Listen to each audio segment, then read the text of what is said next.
Okay, so now I have audio. Oh, I shouldn't have shook my head that much. I just watched it, and it's a little damp.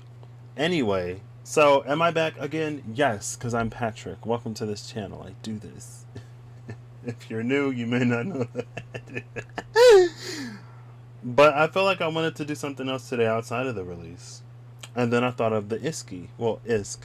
ISK stands for the Initiate, the Seeker, and the Keeper, which are the three fools in the, you can't see, in the SKT Spirit Keepers Tarot. Shout out to Benabo Wynn. She has a channel on YouTube. That's how I found the deck. Um, and I didn't put on any lotion yet because I didn't want my cards to get lotiony. I don't know why the Outlaw is there, but with the burdened one, it's so hard being a conscious individual on Earth. Oh my gosh. I'm sorry. So, what I'm going to do is I'm going to pull the card before and after the Initiate, and then before and after the Seeker, and then before and after the Keeper. Now, the difference between the three in this deck is that you can consider the Initiate to be the typical fool in a lot of ways, like something brand new, someone brand new. The Seeker is the same fool, but who has a fair amount of information, but reaches a point where they've utilized everything at their disposal to the best of their ability, and they need more. The Keeper is the one who gets it. Been there, done that, makes their way from the Magician to the World card. The Hollow Void and Holy Water. Here's the Four of Cups and the Ace of Cups. That cup that was rejected. Interesting. Okay. Bottom of the deck is the burdened one. This feels like Jupiter, but like Zeus Jupiter.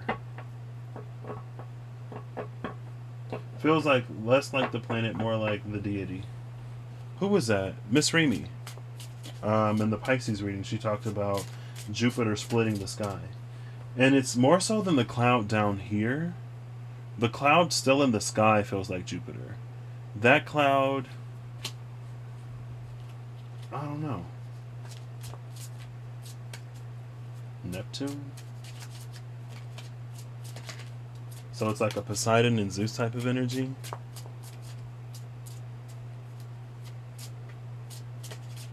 And they're the two brothers who aren't Hades. Hades is the one that's like trapped in the underworld.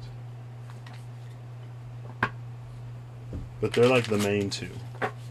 Where does Hermes come from? Mercury. What is the lineage of Mercury? I don't know. Let's look into it really quick.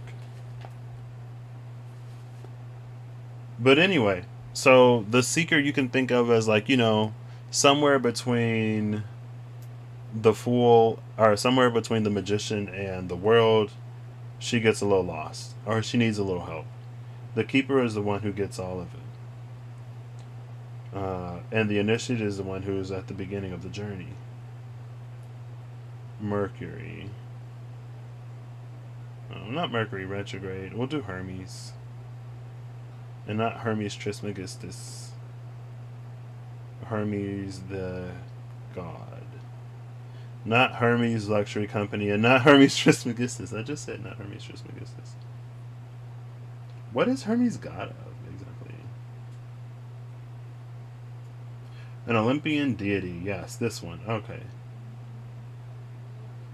Soul Guide. Wait, hold up. Wait, what? Hermes is an Olympian deity in ancient Greek religion and mythology. Hermes is considered the herald of the gods. He is also considered the protector of human heralds, travelers, thieves, merchants, and orators. He is able to move quickly and freely between the worlds of the mortal and the divine, aided by his winged sandals. Hermes plays the role of the psychopomp, or soul guide, a conductor of souls into the afterlife. I did not know that. Since when? God of boundaries, roads and travelers, thieves, athletes, shepherds, commerce, speed, cunning, wit and sleep, psychopomp, and divine messenger. Hold up. Okay, Zeus and Maya. are his parents. Okay. I was like, also Uranus and Hemera, Cicero and Hyginus. Aeacus is one of his siblings? What? We talked about Aeacus. Aeacus, Angelos, Aphrodite, Apollo, Ares, Artemis, Athena. How is Aphrodite? Oh, well, if Uranus and Hemera are his parents, then. Because I know Aphrodite was one of the. She's like technically a Titan or something.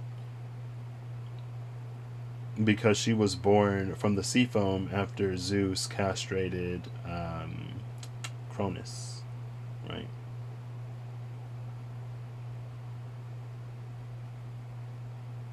Pan is one of the children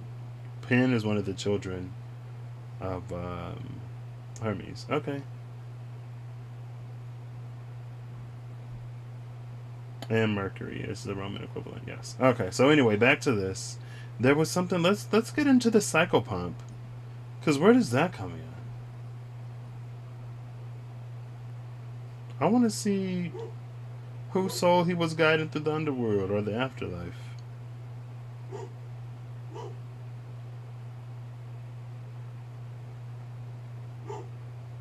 Functions. Chthonic? I don't know what that means. Infertility, god of boundaries, messenger god, as a shepherd god. Oh, I want to see the psychopomp. Anyway, sorry. Let's get back into this.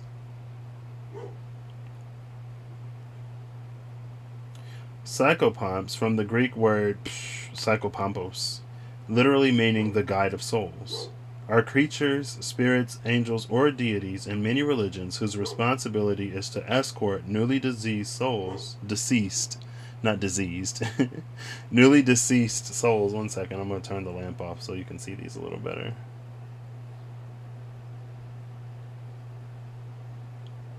There you go. Oh, it's right in the middle of that overhead, and right in the middle of the light. It's fine. Newly deceased souls from Earth to the afterlife. Their role is not to judge the deceased, but simply to guide them. Appearing frequently on funerary art, psychopomps have been depicted at different times and in different cultures as anthropomorphic entities: horses, deer, dogs, whippoorwills. Whip-poor-wills? I know a will-o-wisp. I don't know what a whip-poor-will is. Ravens, crows, vultures, owls, sparrows, and cuckoos. When seen as birds, they are often seen in huge masses, waiting outside the home of the dying. And here's a bird in the Ace of Cups.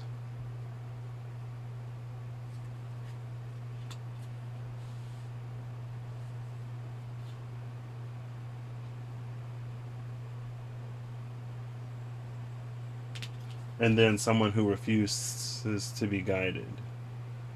Or someone who sort of sits there. This is an energy of unfinished business. That's why it doesn't move on in the hollow void. Here's the psychopomp energy trying to guide something to the afterlife. Okay. This is weird. This is not what I was expecting, but I always say that every time I'm like, this isn't what I expected. It's like, well, did I even have any expectations to begin with?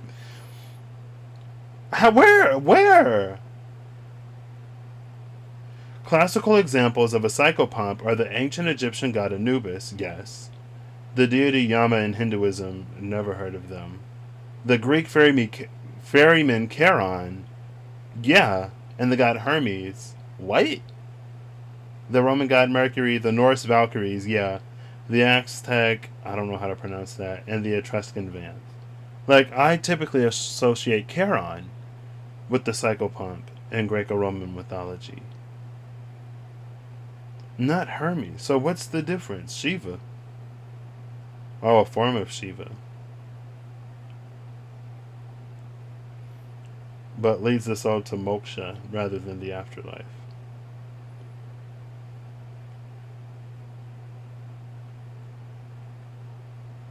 So, I want to see, like, can I Google when Hermes and Charon? Like, when is it Hermes? When is it Charon? What's the difference?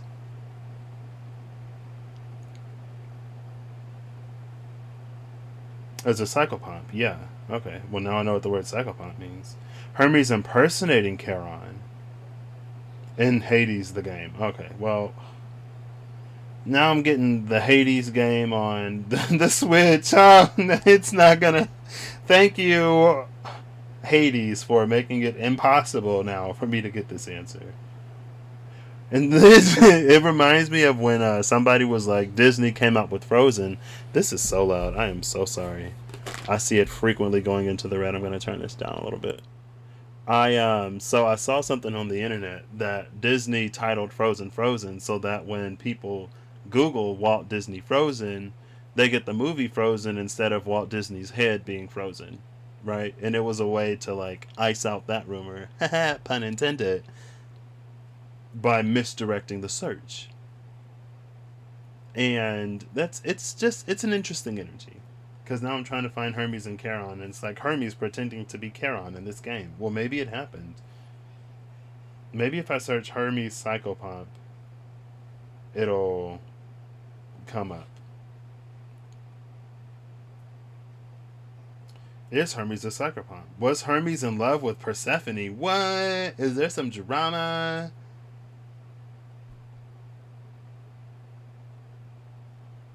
Wait. Did Hermes like Persephone?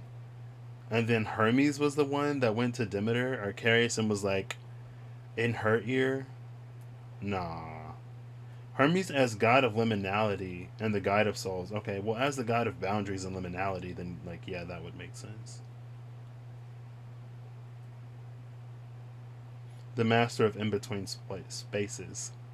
This is a 4-page essay. I am not going to read all this. And I did not know we was going down this rabbit hole today. But we're still going to do the ISK.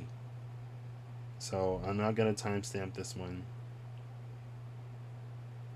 So today, Hermes is carrying the energy of the psychopomp. Mercury retrogrades at the end of the month.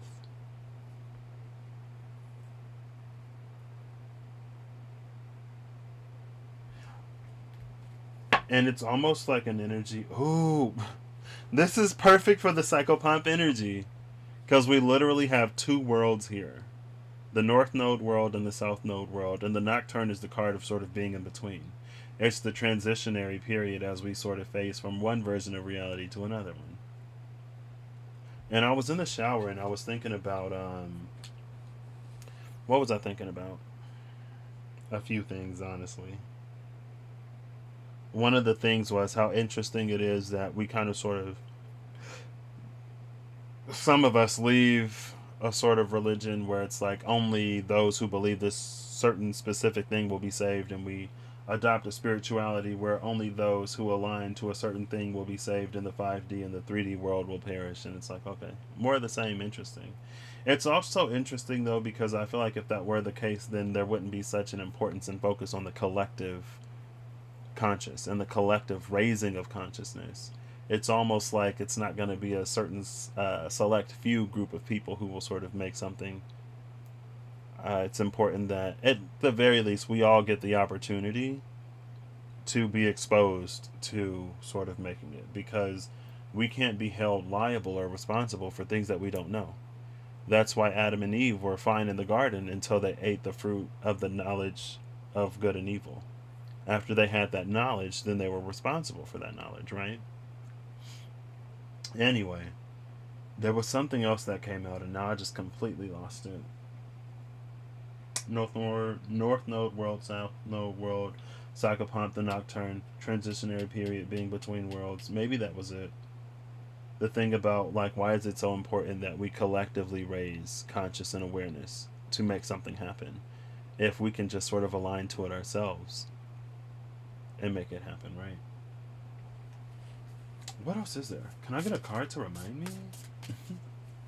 Do you do that? You didn't come out, but you almost did. The Queen of Cups.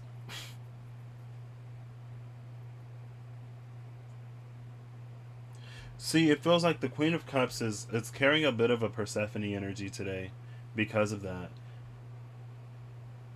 But it feels like she's the one. It's like it's on her behalf that this guiding is happening. There's an energy here. The psychopomp is trying to navigate us through this period of transition. This is Jupiter and Capricorn. Jupiter and Capricorn. Yeah, Jupiter and Capricorn. Why was I thinking that Jupiter was the zodiac? And it's funny because I know Eve just mentioned that Jupiter being the one that's holding the energy of the expansion of consciousness. And for me personally, it feels more like Pluto. And when we had that sort of stellium in Capricorn, it felt like Pluto was letting Saturn and Jupiter in on the plan. And then whatever other planets passed by, Mercury being one of them. And so it feels like everything is carrying a little bit of more of a Plutonian energy. But it may not be Plutonian in the way that we would typically associate Pluto. Or it has a bit of a Plutonian lens or functionality put on top of it. And so it's almost more of like a concerted effort rather than one specifically, because they all have their part to play. Now when it comes to, well, no, because I feel like consciousness is a little bit more unidirectional in nature than Jupiter is by itself. And it's like Miss Remy in her Sagittarius video, Reem, she said it's like go deeper right now instead of wider. And Jupiter can go deeper, but it feels like it usually kind of sort of does both. But with a certain filter on it, it's like it reduces the noise in the wider sort of realm of what Jupiter can do, and it increases it in the deeper realm of what Jupiter can do. Right?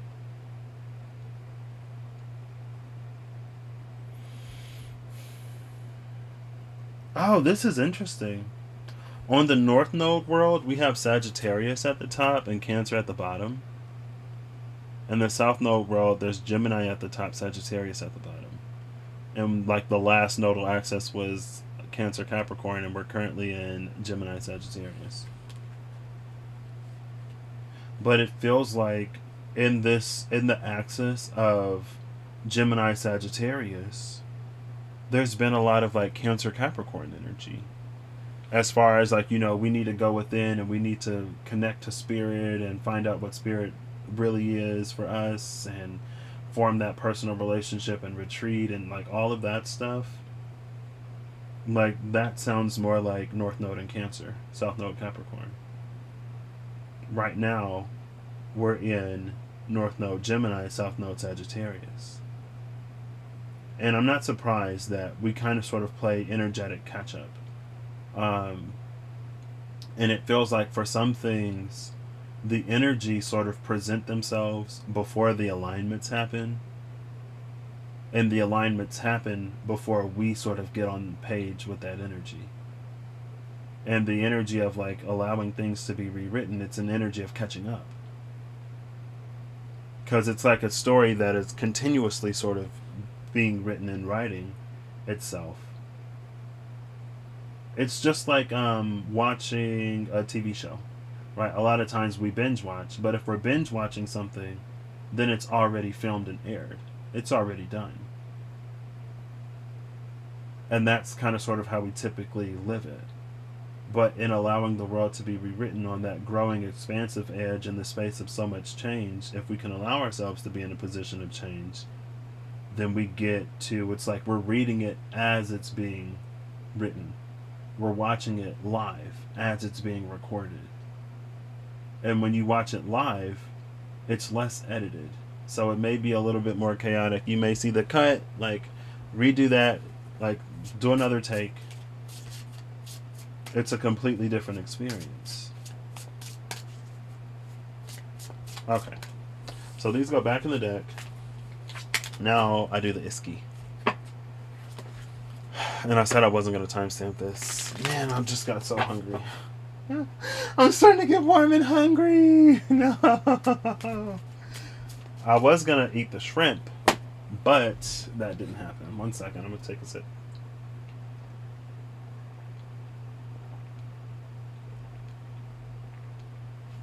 Also, I'm gonna eat some veggie fries. I could have left those cards on the table.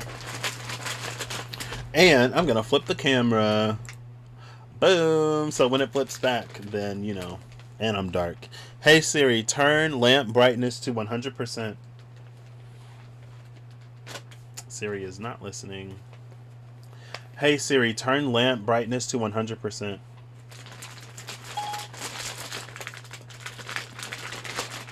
There we go. I set the lamp to 100%. I'm washed out. Hi. I still don't remember what that other thing that I thought of in the shower was.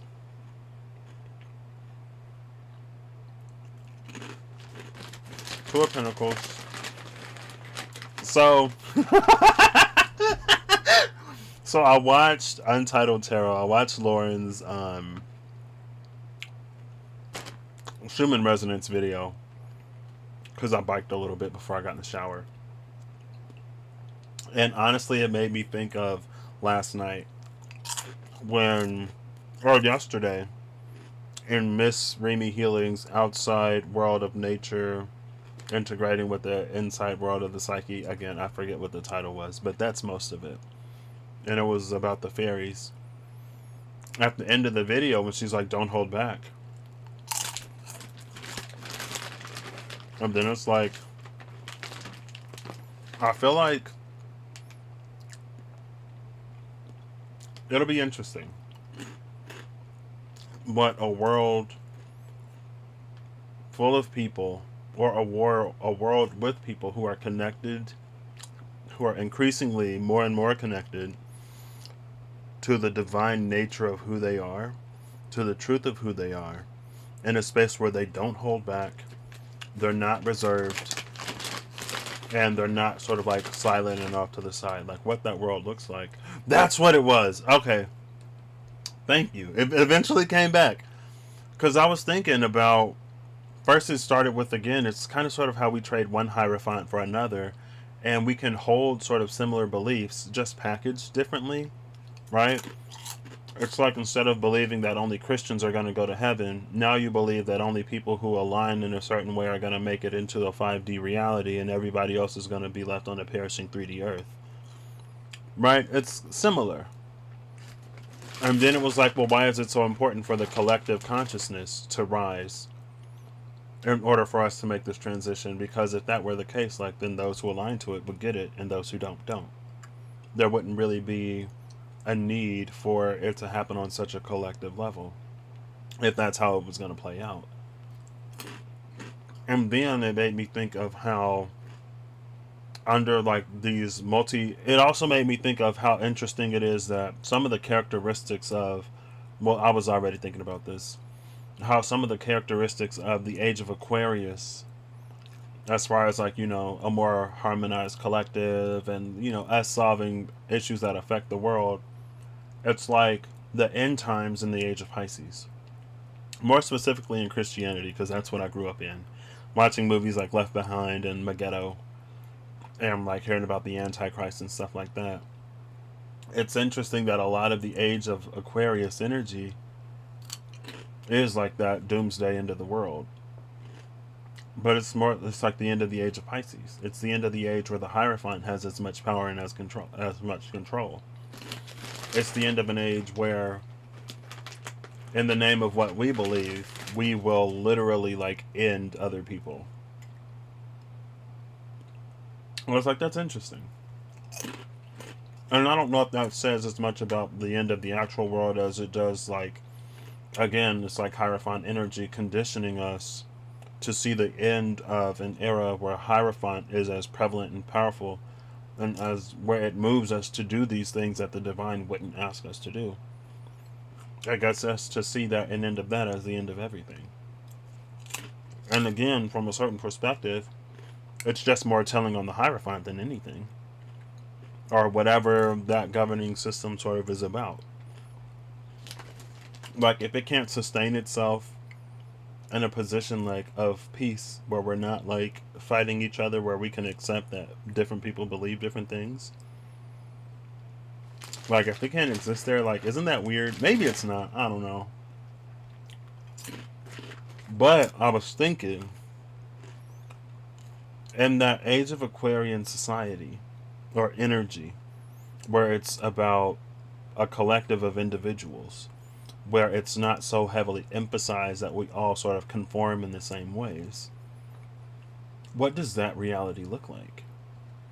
If reality is like a consensus, a collective consensus, if we take out, or it's not take out because it's not necessarily going to go anywhere, but if we don't give Hierophant energy as much power to write reality, what would that be? What is a cohesive reality where individuals are free to perceive in the way that naturally aligns with them? And what it made me think of, or what came to me after that, it was just how like we can have root blockages in trauma, and how that trauma can then go and influence and impact our lives in so many different ways. It's almost like truth can do the same thing. And like, that's it.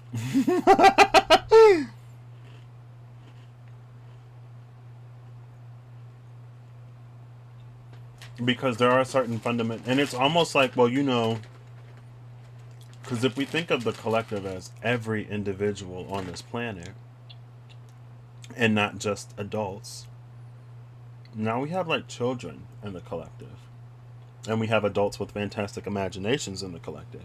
And it reminded me of that unicorn. Because like, well, is there a reality where like unicorns and fairies and dragons and everything, like magic, an advancement in technology that could be magic, or a knowledge and awareness of universal laws that supersede or interact with the laws of physics that would allow for magic? Like, could those be a reality?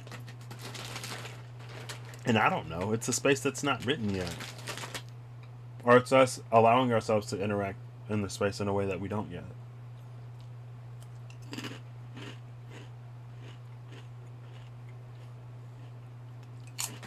And it's like, well, it's possible.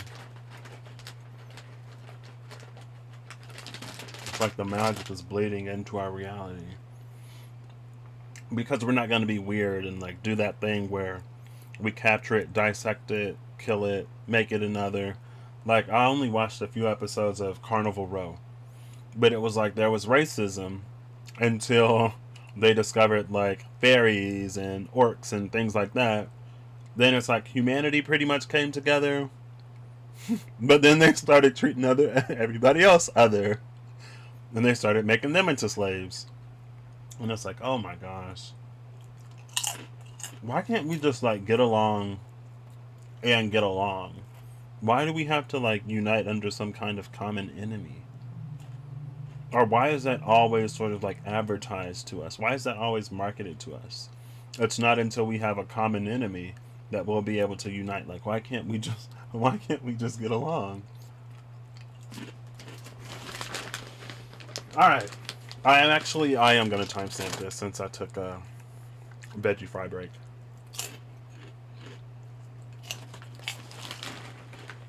I'll just like, I already feel myself getting hungry and I haven't even started yet. So that's why I'm doing this. Oh!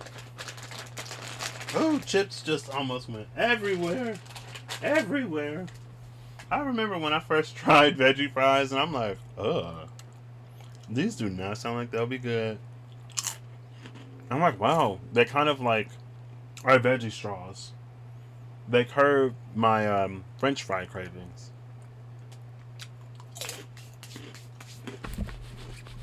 Okay. Let me see what time it is. Oh, it's almost been half an hour and I ain't done nothing. It's fine. fine. It's fine. Welcome to my channel. This is me. Okay. I put introduction 30. Okay, whatever. Oh, yeah. No, that's 0. Woo. Alright. I'm not going to timestamp the initiate and then the seeker and then the keeper. At least not right now. If I feel like doing it later and if I watch it back through, then I might.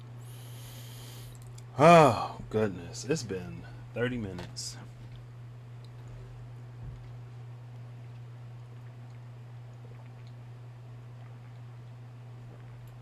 Okay.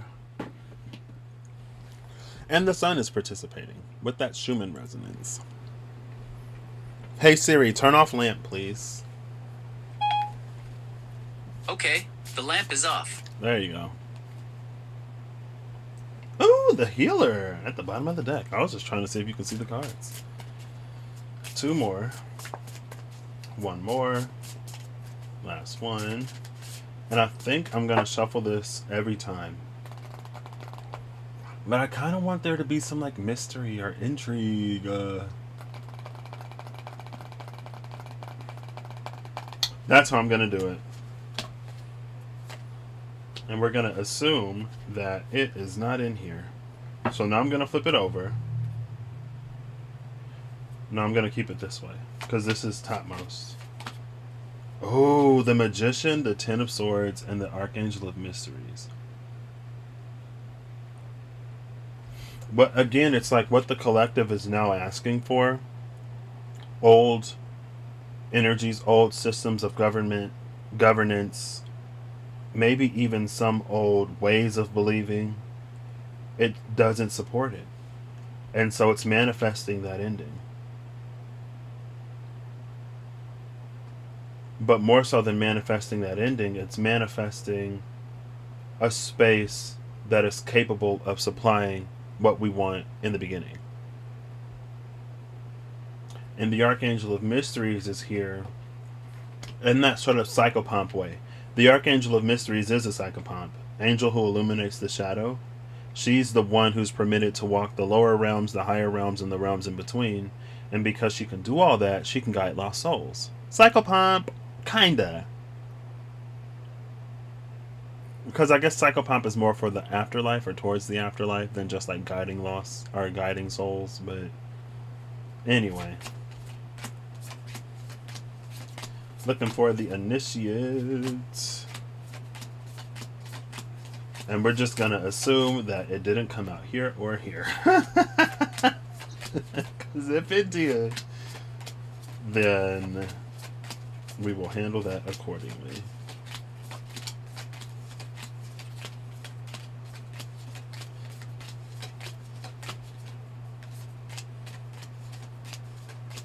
Ooh, the High Priestess and the Moon came out together. Okay.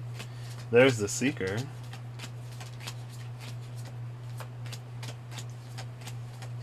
Emperor and Death. That's Martian energy, Aries and Scorpio.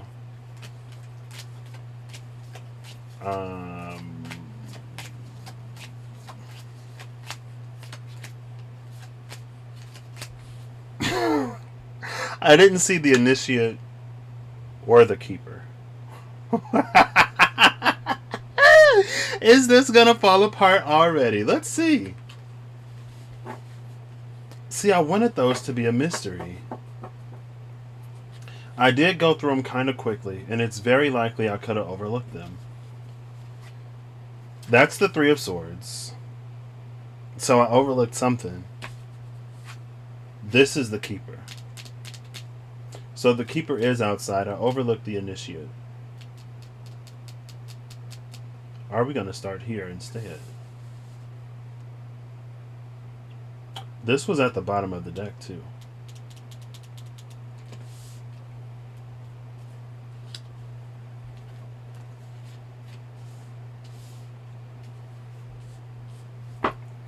So now I'm going to look for... Oh, you can't even see them.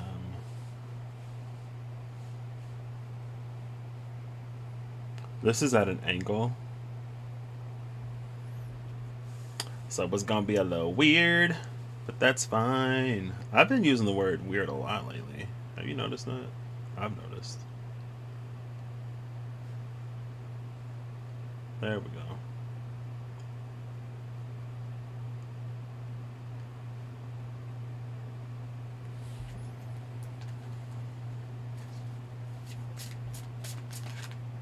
Oh no. The Empress, the Archangel Commander, and the Demiurge.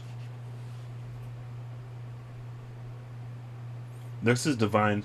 I remember the Empress came out last year, around February or March, and it feels like she was being hushed by the dragonfly. And it was this energy of like when the Empress, when the divine feminine speaks, the whole world is going to hear her. And her voice, it's going to the natural world is going to react to it. And we saw a lot of natural world reactions. Now we're starting to see the divine feminine through divine mother energy, through Lilith and other energies starting to make a return in a way that it feels like it's like they really want their story to be told in a way that depicts them more accurately.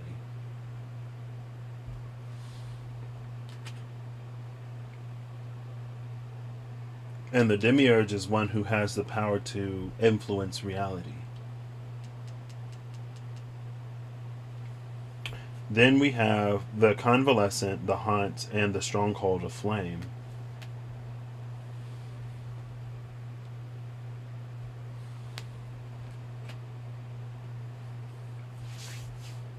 The convalescent shows the angel and the reaper. In this card, the reaper's scythe has become the sword, so it may not be as easy to recognize him. So it's like death and temperance energy. The convalescent, Jupiter in Libra. Hey, my Jupiter's in Libra. Oh, look, my Mars is or my Venus is in Aries. My Jupiter is in Libra, but my Jupiter is retrograde in Libra. So anyway, fun fact about me. It's a card of healing. I don't know why healing and annealing popped into my mind. Annealing is when DNA heals itself, right? And so let's say that you have to cut DNA open to do whatever. DNA translates. Oh my gosh, I should know this. Don't come for me. Don't come for me. DNA is read from 5' to 3', and DNA strands are complementary, but it's only read one way. So on the strand of DNA where it can be read the correct way, you get this nearly flawless, effortless copy of that, and then that's when you make the mRNA, tRNA, whatever kind of RNA. I know this. My brain just isn't there right now because I'm in this space. You make the RNA, or it sets the template to be copied.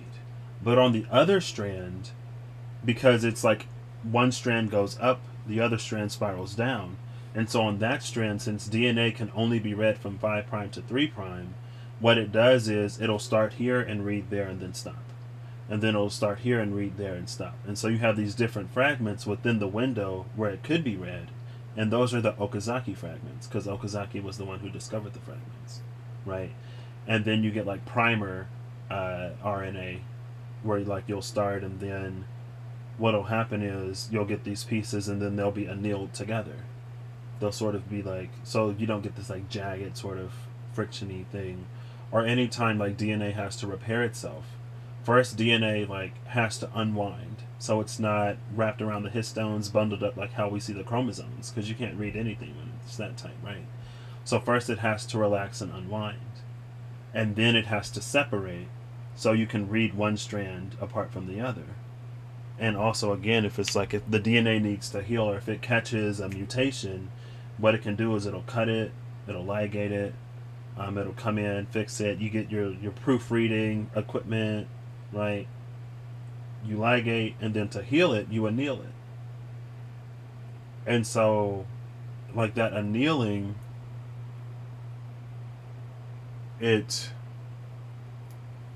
After all of that, what does it do?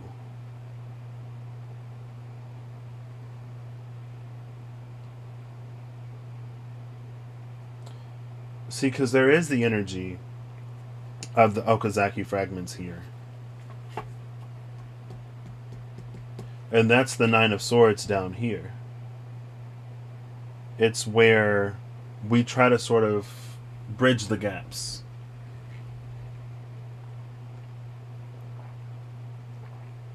And depending on what our experience is, or depending on what we try to put in those gaps, it may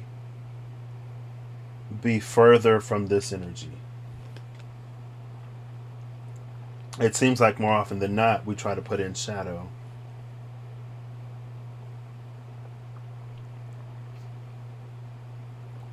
And then it anneals, and we walk around with these mutations until one day, it's like our DNA's been mutated for however long it's been mutated. But one day, something in the body catches the mutation. And now, in all of these different areas, where it's that card, it came out, it's almost that correcting what has been misused. And it came out in the Diceology yesterday. In the Asbiel, when Asbiel was in the heart of the tree for whatever. And in some place, I don't remember what it was. But there's another card that's like that. One of them is correcting what has been misused. The other one is a displacement replaced. And I almost used the dice instead of doing this. But I didn't. And so now, in this space of calm, yesterday stillness also came out. It's in stillness that Asbiel can move. When we're at war, he doesn't do that thing that he does with the gifts. And while we were in a space of stillness, the divine was in the space of repairing a relationship. That's the annealing on the divine side. It's healing on our side, it's annealing on the divine side. And it's removing sort of these spaces where we try to fill in the blank. This pattern reminds me of the High Priestess. I'm pretty sure the High Priestess has that checker pattern in the background. And again, like those are those times, those are those moments where there's a higher perspective. There was something more than we were capable of sort of understanding at that time. But we did that human thing that we do, and like we did our best, and that's fine. But we also need to be open to allowing that stuff to be corrected, or to see what it's actually about. It's also interesting because Venus is up here twice. Venus and then Venus in Aries. And in this deck, the court cards don't have an association. So, I'm not going to give it one. And then we have Mars down here in Gemini. Venus in Aries, Mars in Gemini. This is a sextile between Venus and Mars. But this is an opposition.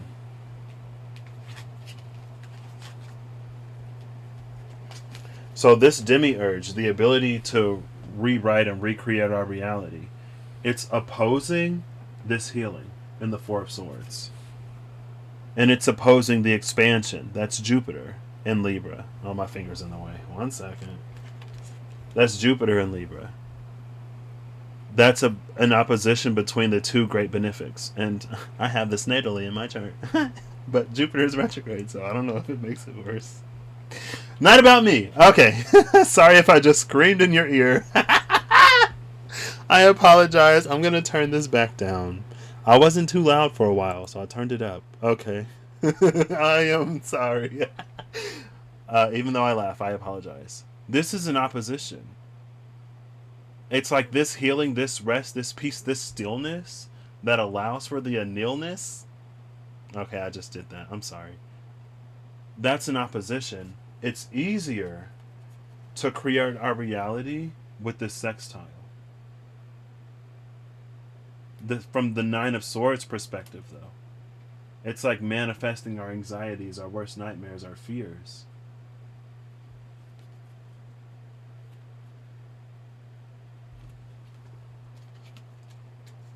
But then you have the Empress coming out with the Archangel Commander. It's like you have divine feminine energy trying to make its way into these spaces that are of the mind. And Airy Venus is Libra. And this is Jupiter in Libra. Yeah, this is the divine in that divine feminine in that sword frequency through the space of Libra, where the opportunity lies, Jupiter. But it's a less favorable alignment to this demiurge, Four of Wands, than this Nine of Swords is. The Nine of Swords is a sextile. Even though we have Venus dealing with Mars, and that sextile, something is born. It's more separation though. Because honestly, with the angel and with the reaper, it is bringing like a masculine, feminine sort of together type of energy. In like this peaceful coexisting space, and not this like Nine of Swords, Four of Wands space. And then we have the stronghold of the flame, whose message is the angel. Oh my gosh, Sagittarius. See? She's like, okay, like I tried to do this from outside, girl, but I don't think you heard me. So, surprise, like, can you hear me now? It's like those old commercials. Can you hear me now? What was that, Verizon? Good. She's like coming through the window because on the other side of the veil, we weren't getting it. Who did? Is that my mama? 1 second. That is not my mother. You are not my mother. Now angel frequency is coming in. But you see the ropes around the angel? It can't force itself. Even though it's getting even closer, even though it's no longer outside of the window, even though it's making itself even more present, it still can't force itself. Also in this deck, in the Eight of Swords, the angel is the one that's tied up. And I think the last time I used this, the angel came out. Or one of the last times I used it. The Eight of Swords came out, sorry, not the angel. So that was about this keeper up here. And then we have the Three of Swords and the Magician. Again, it's echoing and mirroring that energy. Creating and manifesting from this bereaved heartbreak space. And this is giving me, I don't know who. It's somebody Egyptian. I want to say Mayat. I want to say Hathor. I want to say Isis. And on this side of the keeper is the erudite. Lux ex tenebris, light from darkness. And then Lucio, or Luceo non Uro. I know Lucio is light. Lux Lucas, Luki Lucan Luque. Maybe Luceo isn't light. There's some Latin on this. Here's Luke something. Like, there's a lot of mentions of light here. This book says, where I am, you also may be. But that's reminding me of Bezaliel yesterday, when it said, I will not leave you. Wherever Bezaliel came out. And I think it was in the middle. It might have been on the right side where we were. I don't remember. Okay, you're not my mom. Like, leave me alone. I'm not asking for my mom to text me either. So, The Seeker actually came out. Alright. So we're going to go from Seeker to Initiate. That's fine. But I don't know if it's going to work out that way these times as well. So now we're looking for the Keeper. This is the Keeper. We're looking for the Seeker. Oh my gosh. I know what I'm looking for. I just say the wrong... Oh, the sun and the moon are together. Wait. The sun and the moon are together. And here's that psychopomp energy. Or here was the one that the psychopomp was leading us towards, or the one that the psychopomp was guiding us on behalf of. And then the dark horse is here. Speaking of light from darkness. I'm actually going to pay attention this time. What if I don't even have the initiate? What if the initiate is missing? No. Please. Not another deck with missing cards. I'm pretty sure I didn't see the initiate. Maybe I wasn't meant to see it. Oh, no. Oh, well. So, this is the one closer to the top of the deck. We have the Chancellor, which is Justice. And this is the one closer to the bottom. I already looked at it, so I'll take it up right. It's the Page of Pentacles, Stronghold of the Veil. This is going to be her message right there. So when I read these, this book has, or the SKT, the Book of Maps, comes with I Ching correspondences. So I'm also going to read these I Chings. And I'll set this in the middle. And I'll just hope and pray that the initiate is actually in this deck.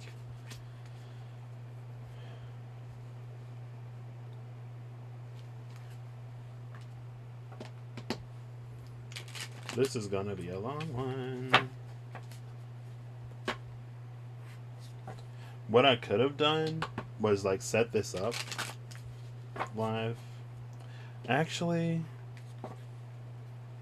I'll timestamp when it's all out as well.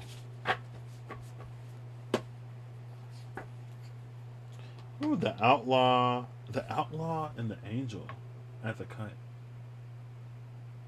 That's interesting energy. And they both have that energy of radiance. They're both like radiating outward.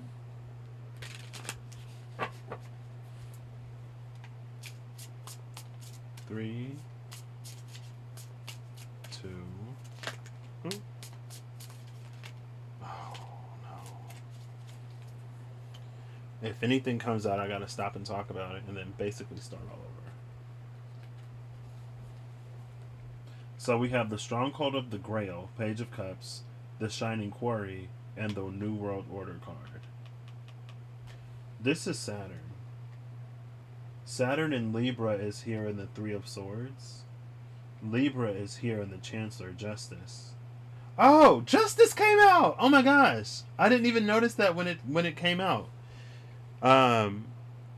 Because I was like, it's like Empress energy. Venus is going to be stepping into this Aries space. Venus in air is Libra. And here's Libra. The Chancellor, Justice. These are so weird. This angle, it's a fisheye lens. It's fine.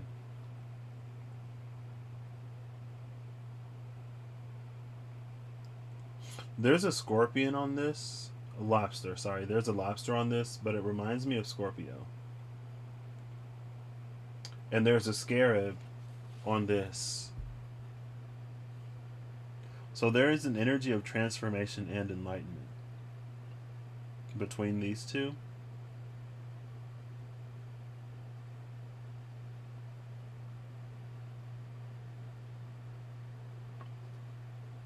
And then we have New World Order here.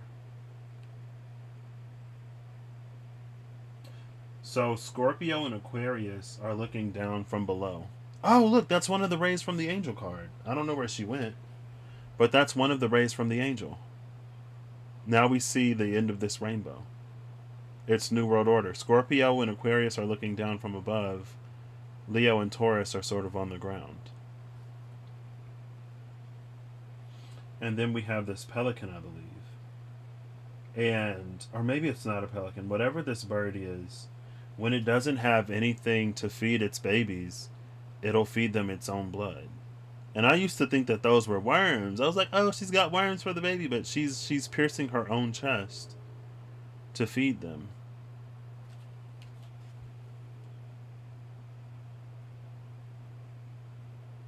Honestly, this feels like there's some area or arena where spirit is making itself known, and it's trying to do that more plainly, or more specifically divine feminine energy is trying to make itself known more plainly. And then with this, it's like, well, do you see it? It feels like it's new. Everything is reversed. It feels like it's new, or we wouldn't recognize it in the form it's doing it. This is almost like the do you see it happening, and this is like it's actually sort of like it reminds me of what I did earlier in the weekly release and how like the dryad came out. There was something else that came out, and it was like this feels like divine feminine energy. More specifically, it was the dryad and the succubus, where it's like we're conditioned to see it as the succubus and to fear it, but it actually takes on the energy of the dryad. Lilith came out with the Two of Cups, and Lilith, the Queen of Wands, was that traditional, like, you know, mother of all vampires and creatures of nightmare. And then on the Two of Cups, there was a girl riding the unicorn. And it was like, oh, it feels like she's actually the girl on the unicorn and not what we've sort of been conditioned to believe she is.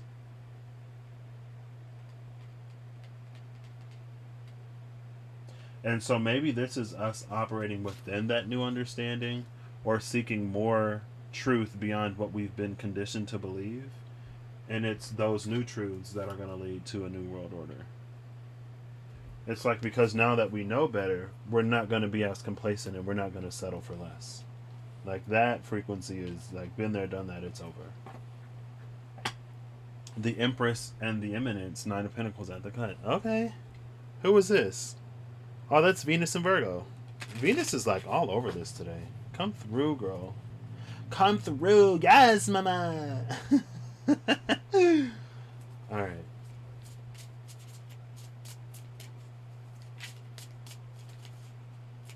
I was just gonna say, like, I don't know why it's reminding me of Inanna Ishtar. But in the Tarot Apocalypsis, the Empress is Inanna. So if you haven't seen Gate 1, Inanna Ishtar, Miss Remy Healings, check it out. It was amazing. Ace of Pentacles in the Outlaw. Oh, thank you for illuminating or illustrating this for me. So you know how I said the New World Order was one of the rays of the angel? This bread of life in the Outlaw, it feels like whatever version of Earth we're coming into. It's very much so outside of what we've been conditioned to even believe that we can attain or achieve. Like world peace, people getting along, ending world hunger, people sharing, utilize, like sending resources, like actual humanitarian charity work without weird like implanting or changing the local governments or like all whatever shady stuff may be on the back end. This is us coming into that space that it's almost like we were conditioned to believe that it would never happen, but it's kind of happening. We have the eye of the sun and the eye of the moon. That's some kind of internal alignment happening. But the next two cards, it illustrated for me exactly what I was talking about. The angel and the New World Order. That's one of the rays that comes out of the angel. Now, you probably like give it a little bit more distance, so, you know. But that's where one of those light bows, rainbows, ends. It ends in New World Order. On the other side, I'm pretty sure it's the Death card. And I've talked about the lobster in that Page of Cups. And the Page of Cups, oops. Oh, girl, please. I told you I lose cards. I might already have a lost card. Oh, there goes the microphone. Please don't fall on the floor like that. The Page of Cups, in fact, is right here. Again, it's like that. It's carrying that energy of transformation, and death is the other side. Now, what comes out of the top of the angel, I'm not too sure. But I love that. I'm like, that's what we're like that, but that's what we're creating. That's what we're desiring. That's what we're manifesting right now. And so, if we see systems that can't give us that fall apart, because we're no longer just accepting it, then it's a part of the process.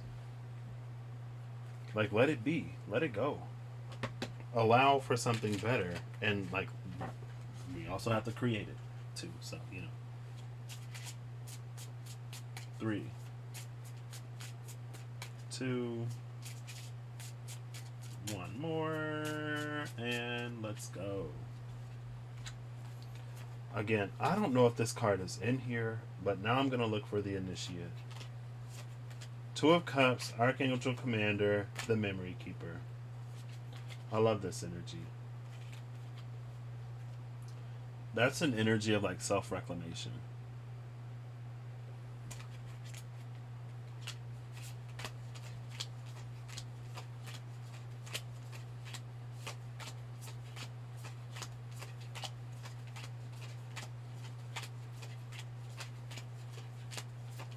Oh, look, there's a death card. See? That's the other ray.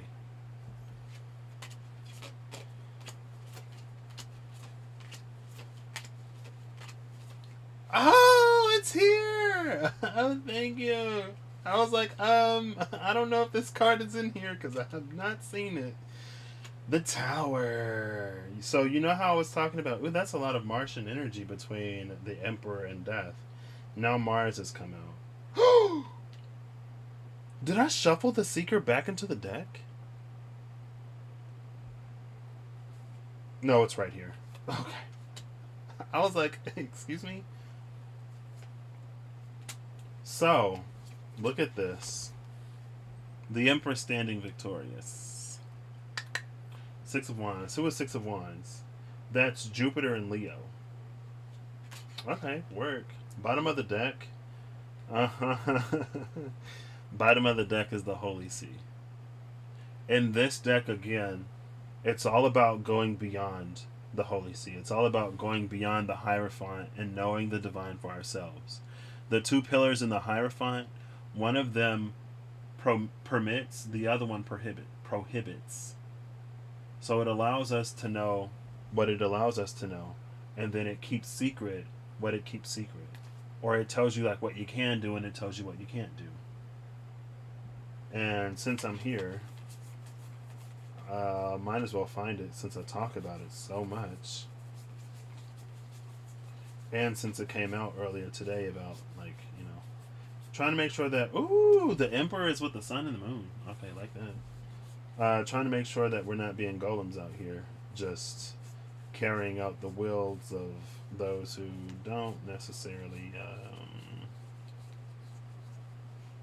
it's not great for us. Where is it? Oh, she must be on the table. No, here it is. It was after the Eight of Cups. See, in this deck, the Five of Swords has the head of the Papal Bull. And the Five of Swords is like a Pyrrhic victory. It's like nobody really wins. And it's carrying out, again, the will of the Hierophant. That's why we need to go beyond. That's Venus in Aquarius. Oh, goodness. Well, North Node is about to move into Taurus, and if Taurus is the Hierophant... Honestly, though, for me personally, I see the Hierophant more as Sagittarius. But like the shadowy side of Sagittarius. I can see... I don't know. I don't know why the Hierophant would be Taurus. Because it's fixed? Maybe? Well, fixed Earth. Hierophant energy has held the Earth pretty fixed for a while now. And Taurus is fixed Earth, so maybe that's why. Alright. All the cards are on the table. So time for the third timestamp. I'm going to say it's at 1:03. It's been a whole... It took me half an hour to put some cards on the table. I'll say 1:04. Cards out. How am I spelling cards? Caroots. Cards out 1:04. 30. We'll say 1:04:30 because it took me a while to type that. So now let's get into it. And it's 1:04:25. That's fine. So we're looking at the Keeper, the Seeker, and the Initiate. I'll pull these up so you can see them. These are the three Fools in this deck. The Initiate is the one at the beginning of the journey. We can see the Orphic egg, or the cosmic egg, with the snake wrapped around it. The shell of the egg represents the element of earth. The egg yolk represents the element of fire. The egg white is the water, and the membrane, like that between the shell and like the white and the yolk and stuff, that is the air. The snake around it represents the element of life. In this deck, when we embark upon our journeys, there's a guardian that accompanies us, and it wakes up and it goes along the trip with us. Maybe that's because I guess with the psychopomp, it's usually into the afterlife. It is guiding the soul, and I guess the afterlife is after the life that we lived before. Anyway, this is like the Green Man Fool. This is us at the very beginning of our journey, and I believe she calls that the great chasm of awareness that we cross. Right? I don't remember specifically. Then the second Fool is the Seeker. The Seeker, the Fool, the major arcana is all about the Fool's journey. Right? You start with the Magician, you end with the World, and everywhere along the way, the Fool is challenged, learns something, grows, lives life, right? In those 21 different areas and sectors. And it's interesting that it's 21 different areas and sectors because we typically break the sky into 12, the zodiac. Anyway, so somewhere along the way, whenever we sort of get stuck, we become the seeker. The seeker is the one who goes to the divine and asks for guidance, asks for more. It's the one who's sort of done everything that they can do with their knowledge and awareness and with their knowing. And there's something more that they need to continue moving forward. One of these three mystic roses has bloomed. In the hands of the divine, we see the glyph for Uranus, which is, the traditional, one of the more modern rulers of the Fool card. Traditionally, the element of air, that's why it's still air up there. Right? And then, at the end of the journey, after the Fool has, not only has the Fool made it to the world, but every step along the way the Fool has learned, has incorporated what they needed to, they become the Keeper. Now, as the Keeper, we kind of sort of go through the thing over again, but with a different understanding. Now we live through life with all 21 keys, from the Magician to the World card. And the major arcana, we are never really the majors. We're the Fool. But what I love about this deck is that it can tell us sort of like how well we've integrated different energies within the major arcana. Right? It's like you'll never be the Magician because the Magician is the Magician. And the Magician is like cosmic, sort of like manifestive magician energy. It's more like archetypal energy, right? High Priestess is archetypal High Priestess. Like, we can't be that. We're the Fool. But we can be the Fool who's learned from the High Priestess. We can be the Fool who is the apprentice to the High Priestess, or the magician, or not even apprentice, who's taken from those archetypal energies, from those different facets, what we need. And again, it's a little bit of a measure of how much we have incorporated, integrated, whatever, that information into our lives, right? So that's this.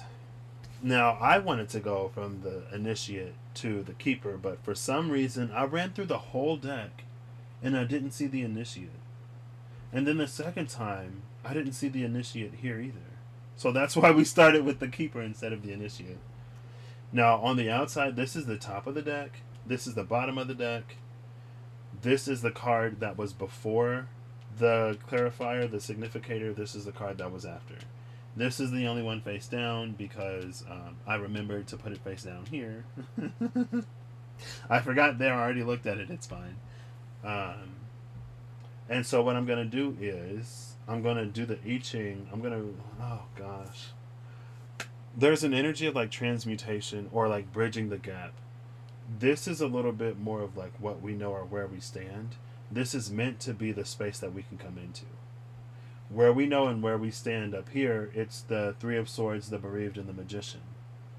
And what we have to gain, it's the Hermit and the Keeper. The Erudite and the Fool.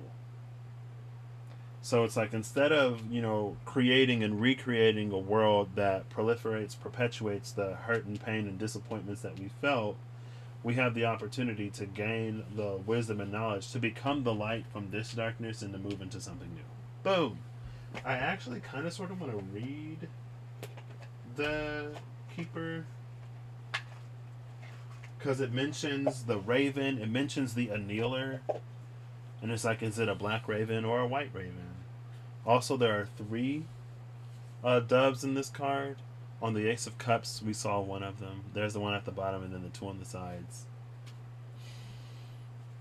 I mean, it's gorgeous energy to start with, and then it kind of sort of like builds down into this, I guess. And we put ourselves wherever we feel.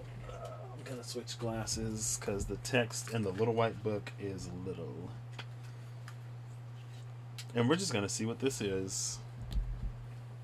I love doing stuff like this. Honestly. So, let's see. Key 0, the Keeper. The fool who has become practiced and learned in a spiritual path and now engages in a more interactive relationship with the many names and many faces of the Holy Spirit. Use the Keeper for spirit contacts, connecting to the angelic or divine realms, Akashic Records readings, or mediumship readings. Also use the Keeper when working with the cards in ritual magic. Using the Keeper for Key 0 will enliven the deck immediately and open it to spirit communications. She is Buddhist? Chinese Buddhist?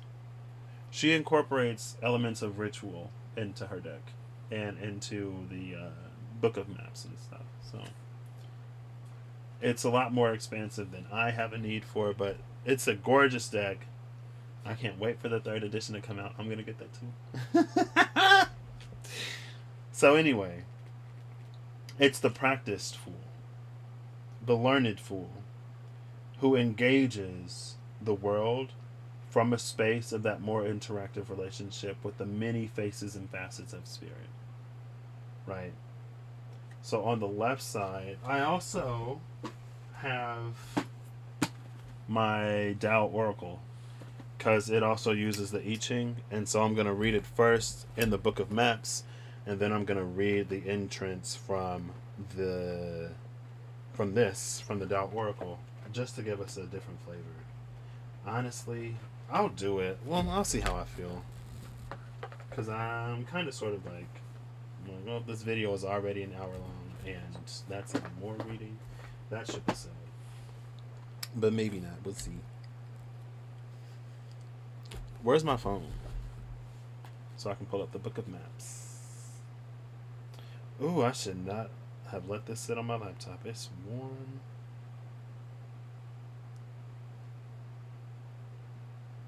Should I read all the left ones first and then the right ones? No. I feel like it makes more sense to start at the bottom and then work up. But that's fine. I'll do it the way it's laid out because somebody knows something that I don't know. And I don't know a lot, so I need to stop acting like I do. Okay. Here we go. Looking at the I Ching correspondences. So, how am I going to do this? The right card will be the one on the top. The left card will be the one on the bottom. So, this first one is going to be... Is this double air or double lake? Double heaven. Oh, snap. Okay. The first one is going to be double heaven, which is I Ching number 1, creative power. So... Also, like I said earlier, I just did my human design chart and the different gates, I believe. I forget what... Yeah, the different gates. It's 1 through 64. They all correspond to the I Ching. So, I was like, that's cool. So, creative power, divine yang. Ruling a splendorous kingdom, bestowed with the graces of heaven and furthering the endeavor toward greatness. You are a pioneer. You wield both creativity and perseverance. Take pause before you proceed on your endeavor.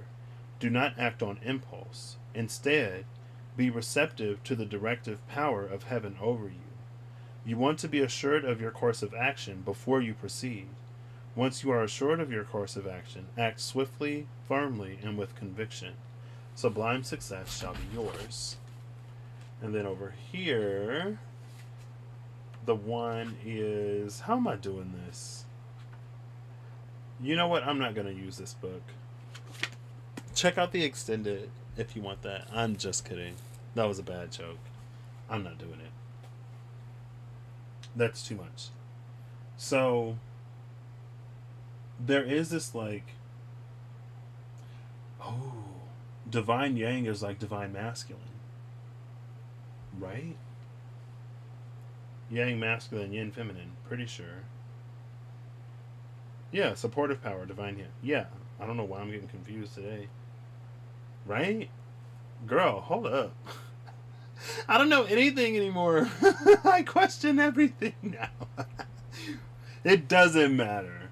Let's not make it more complicated. It's divine yang. Yang is expressive. Yeah, it's masculine. Or is it feminine? There is an energy here. I'm going to say it's Isis. And it reminds me of when Isis resurrected Osiris. He wasn't complete. He didn't have his genitalia. Right? And so it feels like there's an energy here. It's like there's a healing presence here, but we still feel incomplete. Or we still hold... It's like there are these areas within ourselves that it's very difficult for us to receive healing for whatever reason. And so when we come into an energy of manifestation with the magus, it says as above, so below on the snakes, but it's more of an energy of as within, so without. It feels like since there are these pits within us, what it does is it causes holes to be manifested in whatever we create. And it's reminding me of Sisyphus, maybe? No, Sisyphus was the boulder. It reminds me in Greco-Roman mythology, there was a person with a sieve, and they were trying to carry water. But, like, the water fell out of the sieve. And it's that energy. It's like we're trying to carry something forward, we're trying to bring something forward, we're trying to manifest. But there are these holes within us where it's like we lose that energy. It's like an energy drain, but the energy drain isn't like some narcissist or energy vampire in your life. The energy drain, it's whatever these spaces are where it's like you don't accept healing. And it reminds me of that saying, it's like the wound is the space where the light enters. But it's like we're keeping light out.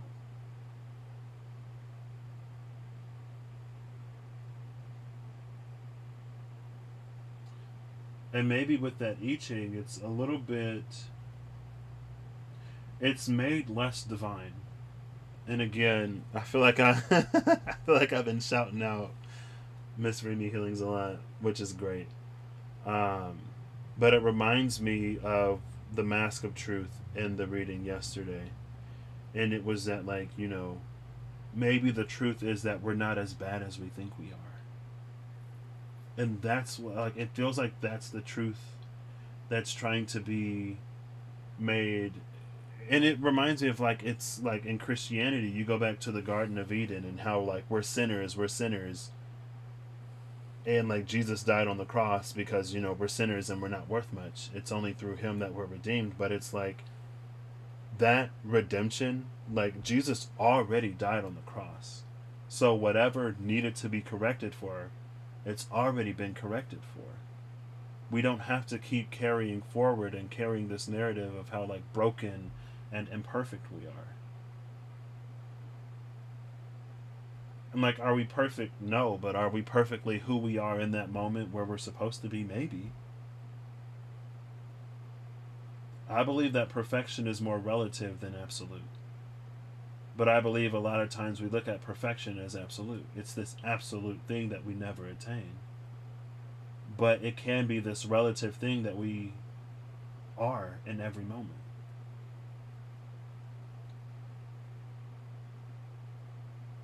And so it feels like what the divine would have us do is to create something that we would feel is better than what we deserve. And that's why something in this is a little bit incomplete. And in the hermit and the keeper, maybe it's coming more into that awareness of, like, in the moment where you are, on a more, it's like the truth of who you are is like you're worthy and you're deserving. Right? So let's see what this is over here. So this is going to be, hold on, let me think. Yes. So left is on the bottom, right is on top. Okay. I think. I need to get, like, myself clear on this, because I'm going to forget how I'm doing this. So this is heaven over the mountain. Heaven over the mountain is I Ching number 33, retreat. Shout out to Master number 33. Master number 1, I guess. There's 31, 33. Retreat, withdrawal, and absconding. Hey Siri, define absconding.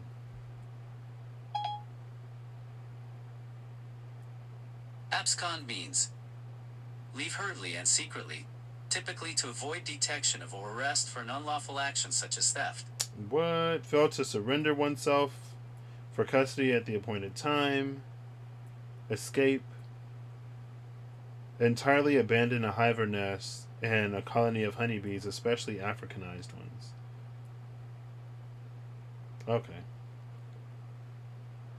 Hostile forces are I'm gonna drop my phone. Sorry. Hostile forces are advancing upon you, and a confrontation will not serve your interest. It is better to retreat for now, but do not mistake the act of retreat with fleeing. Do not abandon the endeavor. Retreat, but plan your counterattack. Show your strength by bringing your opponent to a standstill. By retreating now, your opponent will come to a position of rest. When your opponent is in that position of rest, then you can then descend and attack.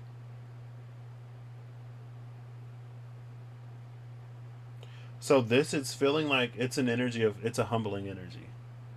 It's an energy of pause. It feels like maybe for a long time we were able to get away with these half energied manifestations.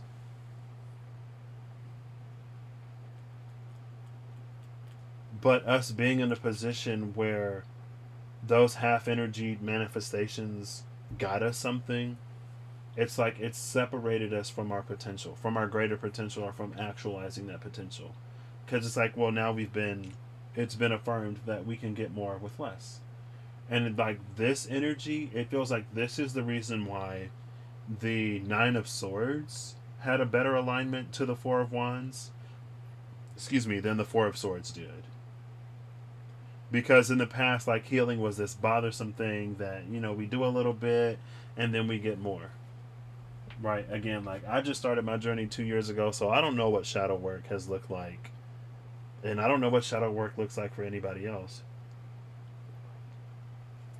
But I lived enough of my life not doing anything to actually handle my depression, or not doing anything to actually make my life any better, but pacifying myself, using video games or food or whatever else to distract myself, or to make myself better, or to forget. And it was more about sort of pacifying and distracting than it was actually healing. But for me, it was extremely intentional. I knew what I was doing. Which is why when it came time for me to, like, actually do stuff, I had a pretty good idea of where I needed to start.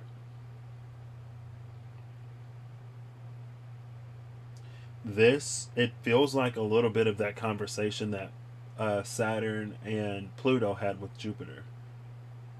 Where it's like Jupiter, when, like, you're this, like, we know that, you're the super great guy and you love to be like the super great guy, and we know that they love for you to be this super great guy, but they're coming to this position where their choices are important. And so you may have to either move to an energy of incentivization or move to an energy of, like, allowance, right? You do this and then you get paid. instead of just like, oh, here's money, and then you wonder why, like, your children are like disrespectful or rude, or they don't know how to like do anything to get what they want. They just expect it. It's like there's something here that wasn't instilled, and it's needed here. It's needed to become this.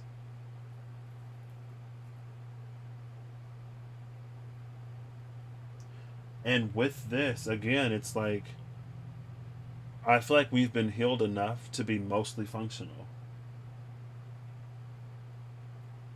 But there were some tools that we weren't using to the fullness of their capacity because we were limited in these ways. And it's important moving. It's not important moving forward. We have the opportunity to do more. And so if you're experiencing an energy where you have to take a step back, where you have to retreat, where things are slowed down, maybe take that as an opportunity to go within and to do those harder things rather than, I don't, because it's like when you don't have that perspective, it can make you feel even worse, which makes you go even further into that Three of Swords energy. Honestly, this erudite card, with especially Luke's ex Tenebris, light from darkness, it's all about perspective. And perspective is something that we hold. We can listen to a different viewpoint,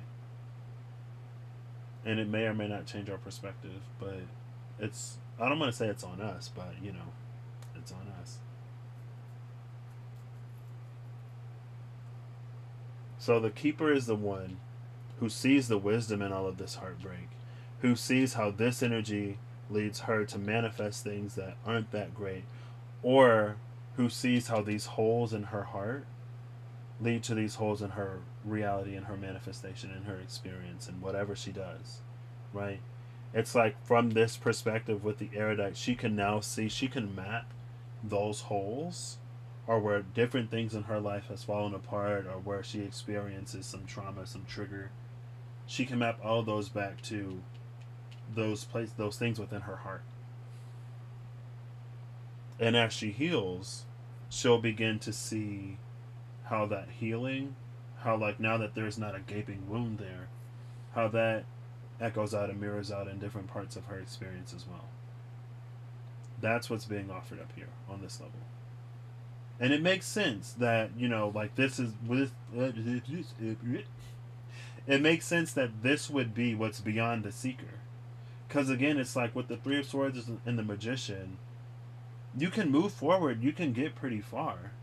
But if you want to take it even further, you have to sort of allow that light in and allow yourself to be healed. You don't have to, but you can choose to get up there if you want to. It's your life. Ooh, the Queen of Wands and Justice. This, through Lilith, the Queen of Wands earlier, this feels like that learning to see the truth, or it's being made aware to us. So this feels like a level of intervention, maybe. And it makes sense because that's what we're looking for in the Seeker. Now we're asking Spirit for the things that we need help with, and Spirit is beginning to make itself more easily recognizable, question mark? Or the Divine Feminine, the Divine Mother, some of these goddess energies are making themselves more easily recognizable, especially the ones that were sort of cast aside as more of a masculine influence started to dominate some cultures. Right? It's like how we move from like Kali to more of like a Lakshmi energy. And even Reem said, like Inanna Ishtar was one of those goddesses because she was sort of like the warrior and more self-sufficient and independent. She kind of sort of fell into favor as things shifted in a more masculine direction. Did I say fell into favor or fell out of favor? Anyway. So, let's see what this is. Queen of Wands, the Chancellor. Let's see. Let's see. This is gonna be. Oh well, that's interesting. And the Queen of Wands. This is double thunder. So this was double heaven. This is double thunder. Jupiter split in the sky, lightning. Okay, sorry.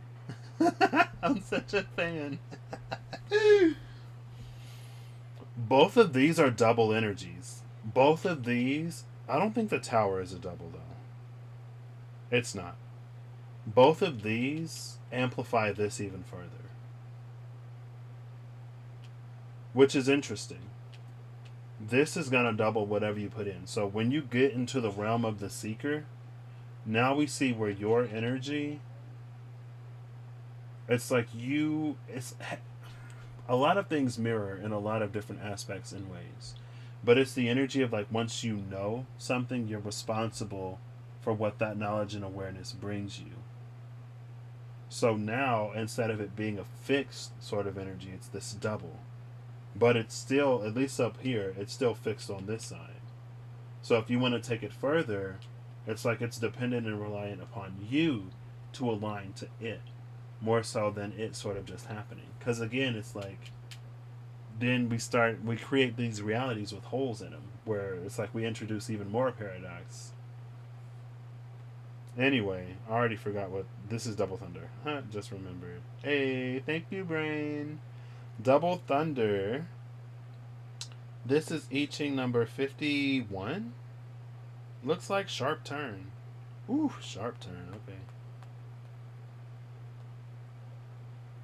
There's 26. I'm trying not to scroll too much. 44. 51. Here we go.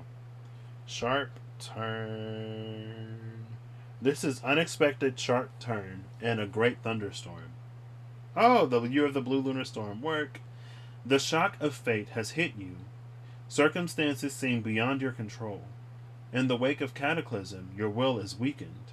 You cannot allow that to happen. While you cannot control the circumstances, you can control your mental response. Learn to maintain your composure in the face of cataclysm. Do not be terrified by the thunder and lightning. The outcome is not as bad as you dreaded. Regain your inner strength. You must persist onward in your endeavor in spite of blows. In time, you will fully recover what you have lost. It is still auspicious to go forth on your endeavor. That in time you will recover what you have lost reminds me of Job. And maybe I saw this I Ching 51 last year, and that's why I was like, this is like a Job energy, where God allowed the devil to take everything from Job and allowed Job to be tempted, but Job maintained his faith. Job maintained his belief, even amidst losing everything, and then he got even more in the end. Just because tragedy or misfortune strikes you, maybe it's because the divine thought that you would be one that would continue standing. And it's not to feel bad about what we did or didn't do when everything was sort of like happening all at once. Because at the day, we're human. And I saw something yesterday that was like, don't be harsh on yourself because you handled last year the way you handled it. There were some people who were able to navigate in a way, and there were other people who navigated in a different way, and you navigated the way that you navigated. Nothing is over. It's still continuing. It's still ongoing. And it's not too late. Right? It's like we need more light. We still need light. We still need anchors. In that process of how you responded last year, maybe you learned something in that. Maybe since you responded in the way, or you reacted in the way that you reacted last year, it puts you in a position to be a light in a space that others wouldn't necessarily get it. Like, I was solid last year, not gonna lie. And I was extremely taken care of and extremely fortunate in the space where everything was stopping and seizing and falling apart. I was taken care of. And so it wasn't my experience to have like my faith in the divine question. Like I got like I went into it even more. But I also realized and recognized that because that was my experience, I can't speak to an experience that wasn't that. I can't speak to like doubting or questioning or having a time where I went off and I did whatever and then I eventually got back on the horse. That wasn't my journey. And it's not for me to. If you're someone that, like, you know, you did fall off last year, but you decided to get back on your path and on your journey, then hey, look, you're perfectly positioned to help guide those who did the same. You're perfectly positioned to be that example of, like, you can be human and we respond and react to different things in different ways, and just because we stumble or falter doesn't mean that we can't get back on it, and it doesn't mean it doesn't mean that it doesn't mean that there wasn't something for us to discover while we were there. Finally, goodness.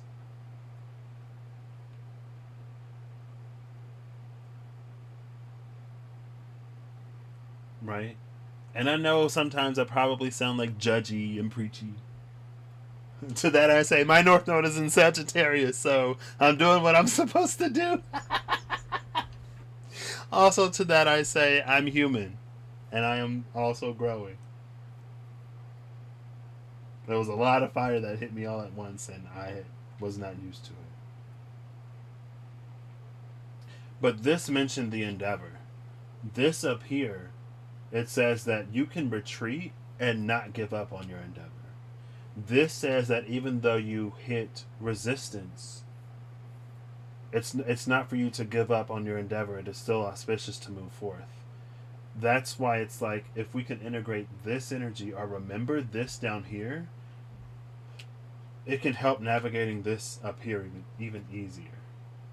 Because it's almost like, you know, well, once we come into a certain once we come into a certain awareness of, like, the universal laws and the 7 hermetic principles and, like, the law of attraction and manifesting and getting stuff like that, then it's like we expect to be able to just really curate our reality, to curate our life exactly how we want it. And up here, it's a reminder that, you know, there is still forces that exist outside of you.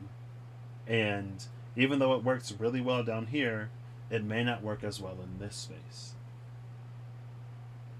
This reminds me of what came out earlier with the Queen of Wands. Hey, there she is, with the Queen of Wands, the Four of Swords, and the Three of Wands. And it was this energy of, like, you know, detaching from the outcome and not wanting something is a pretty great way, I guess, to manifest things in your reality. But after a certain point, it's like you can experience desire and you can want to manifest something and still be attached from the outcome. You can energetically desire something and not at the same time be in the space of lacking it, if that makes sense. It's like we can take it even further once we build that capacity to. So on the other side of the Seeker, I love that, like, all of this is just the Keeper. Like, the Keeper's not in the middle of anything. The Keeper was literally at the bottom of the deck, standing in her place as the fool that is the most connected to Spirit. She's like, I'm down here with Spirit. I'm like, where are you? I was looking for the Initiate. The Keeper's like, knock knock, I already came out. That's why I couldn't see the Initiate. She's like, I'm already here on the table. Like, okay, girl. So on this side, ooh, this is interesting. The stronghold of the veil is bringing the message of the shining dew. And I saw the stronghold of the grail in the shining quarry. This is Page of Pentacles, Knight of Cups. In the shuffle, I saw the Page of Cups, Knight of Pentacles, and that led to New World Order. That's what that led to. I just remembered. I was like, oof, hope I can remember. Bottom of the deck is the Star, the Healer, Aquarius. So we had the Page of Cups, Knight of Pentacles, into the world. Now we have the Page of Pentacles, Knight of Cups, into the Star, the Healer. That's gorgeous. It's almost carrying this energy. Up here we have as above, so below. In this magician. So the fulfillment of seeker energy is going to put us at the threshold of where we sit with the keeper before we take that energy even further. But the energy of as above, so below is here. But it's for us to remember as above, so below. So sometimes we have to do something about the below to change something in the above. And it's also for us to remember that on earth, we sit in between. Right? It's like if you think of the higher realms, the lower realms, and the middle realms, if you think of Midgard, earth is in the middle. There's heaven above us and hell beneath us. And not like, H-E-L hell, but like H-E double hockey sticks. It's about navigating the light-dark polarity, okay? Or the light-shadow polarity more than light-dark. Right? There is more shadow than us. There is more light than us. We're on the in-between. And a lot of times it's like we try to force ourselves up the scale, eyes fixed on the above, but not focused on all that lies below and how we continue to carry the below with us. And again, this energy leads us to this energy. That's why this energy is being asked to go beyond. Because this is how we carry shadow with us. And it's because of shadow that we continue to manifest shadow. But since our eyes are trained on the light, we don't see how we do that. We misattribute the shadow that we manifest as a reflection or projection from somebody else.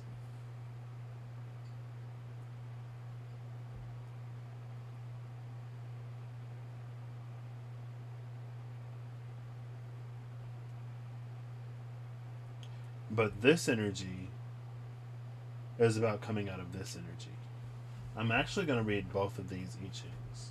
I'm going to read these two first, and then I'm going to try to blend that with the original two. Okay. I was like, how am I going to do this? Is the Star Devil?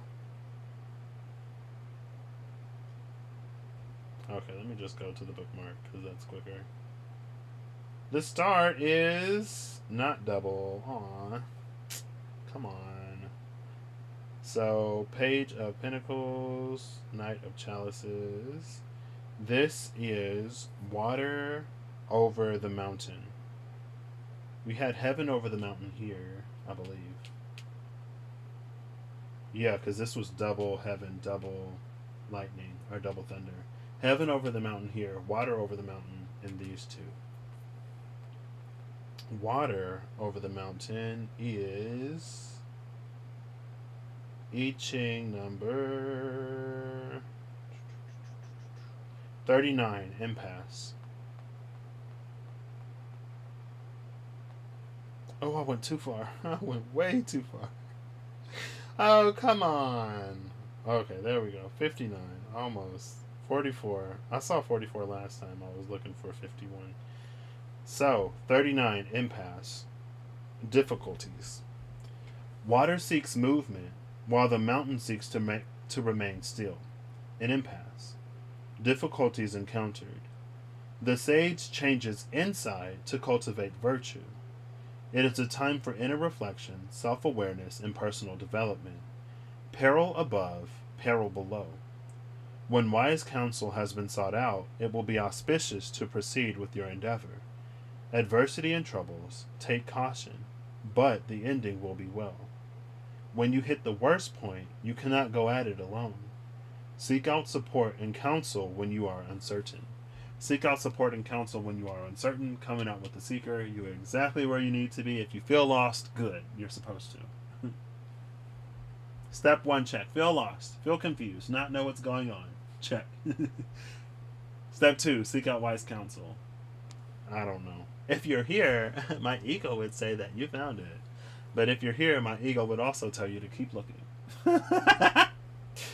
I embrace paradox. I'm a little mad. I'm changing my channel name, Madman Tarot. I'm just playing. I can't do that. I can't change my channel name. This is a legacy account. It existed before Google acquired YouTube. That's why my name is still Real Karuk. I can't change it. So this talked about Double Thunder was a sharp turn. This within itself is impasse. Now this is going to be lake over the mountain, which is interesting. We move from water over the mountain to lake over the mountain. So it feels like the water is deepening, right? This ain't just like it's raining type of, oh, like there's mountain over the water now because a cloud has found its way. Like there's an entire lake above the mountain. Shout out to Atlantis. I was like, I can't think of it. I'm pretty sure this is lake over mountain.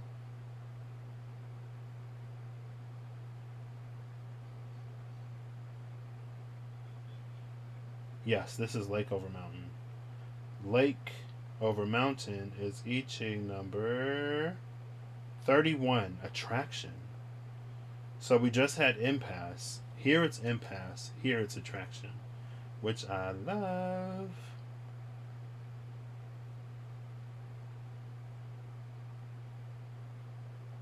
It's almost that seek and ye shall find energy, but you gotta know how to recognize it, because sometimes it can be easy to miss,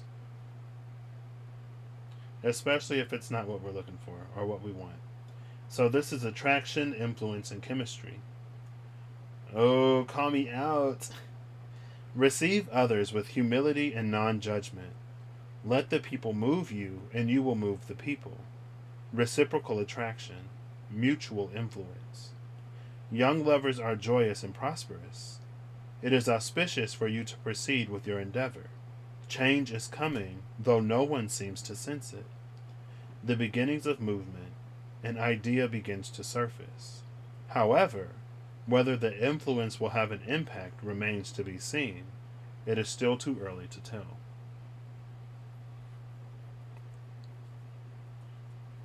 So this said seek wise counsel. This is now saying it is auspicious to proceed, but it's auspicious to proceed because of the humility and the non-judgment that we receive others with. Because we are willing to be moved as we are willing to move. It's a very Three of Cupsy energy. And it reminds me of, was it companionship and holding together? I feel like it was even something before that. It's this collective where everyone has a voice. Yeah, it was in companionship and in holding together. It's important for each individual to have a presence here. Right? Then we can move forward. Then it's auspicious to proceed. Change is coming, though no one seems to sense it. The beginnings of movement, an idea begins to surface. However, whether the influence will have an impact remains to be seen. It is still too early to tell. And this energy is interesting because a lot of people have been feeling movement. A lot of people have been sensing change. But this, it's almost carrying an energy because it's the Page of Pentacles. It's carrying an energy, or there is an energy, like there is change beyond change. It's like things are changing, but it may not be changing in the ways that we think it's going to change. And the impact is yet to be seen. I feel like the impact is yet to be seen speaks back to the sharp turn. There are some pretty obvious ways in which things can happen right now. Honestly, what it's making me think of, it's how there's so much that's continuously happening. And how as spiritual people, a lot of times we can take the stance of like, it's all an illusion, it's not real. It's all a distraction, it's distracting you from something. But again, what it's making me think of is that collective rise. can we collectively rise while we at the same time purposefully, willingly ignore the plights of others?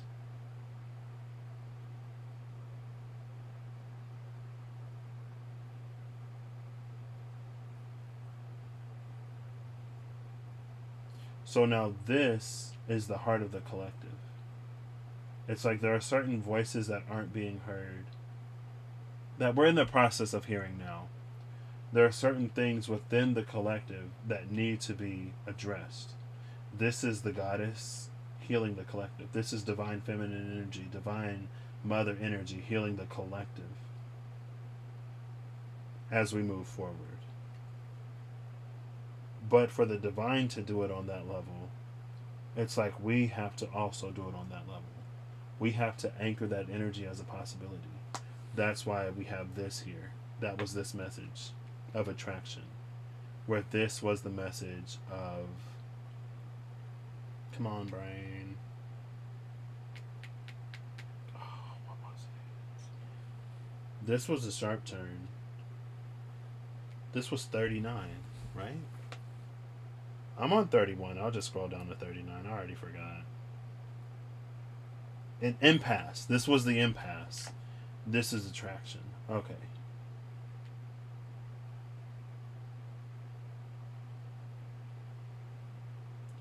Now let's move down to the initiate level. Where the tower. Here's the tower. Here's everything that happens. This is us working up from an understanding of the tower, why it transpired, where it's guiding us and leading us. It's like the key to this is sort of like where it's leading us. But before we can really get into that, we kind of sort of have to find a stable ground within ourselves before we can sort of like have time to worry about stuff like that. Oh my! The reason why I laugh, these are my birth cards.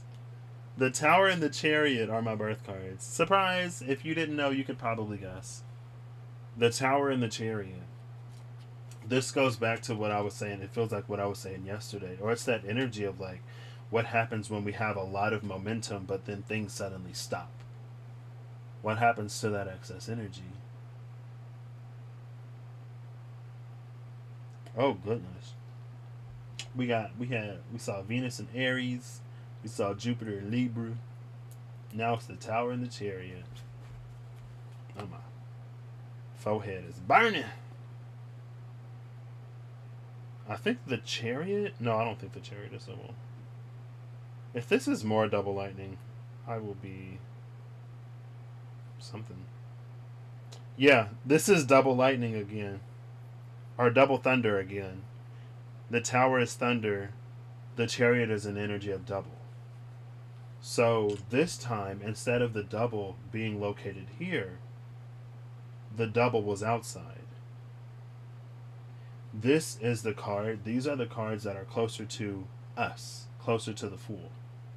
So when we come to the Seeker and when we're at the Keeper, even though the Keeper is more separate, on this side, double is closer. But to the Initiate, it's further away. It feels like there's a breeze coming in through this window over here, but this window is closed. So... And again, it's that energy. It's like...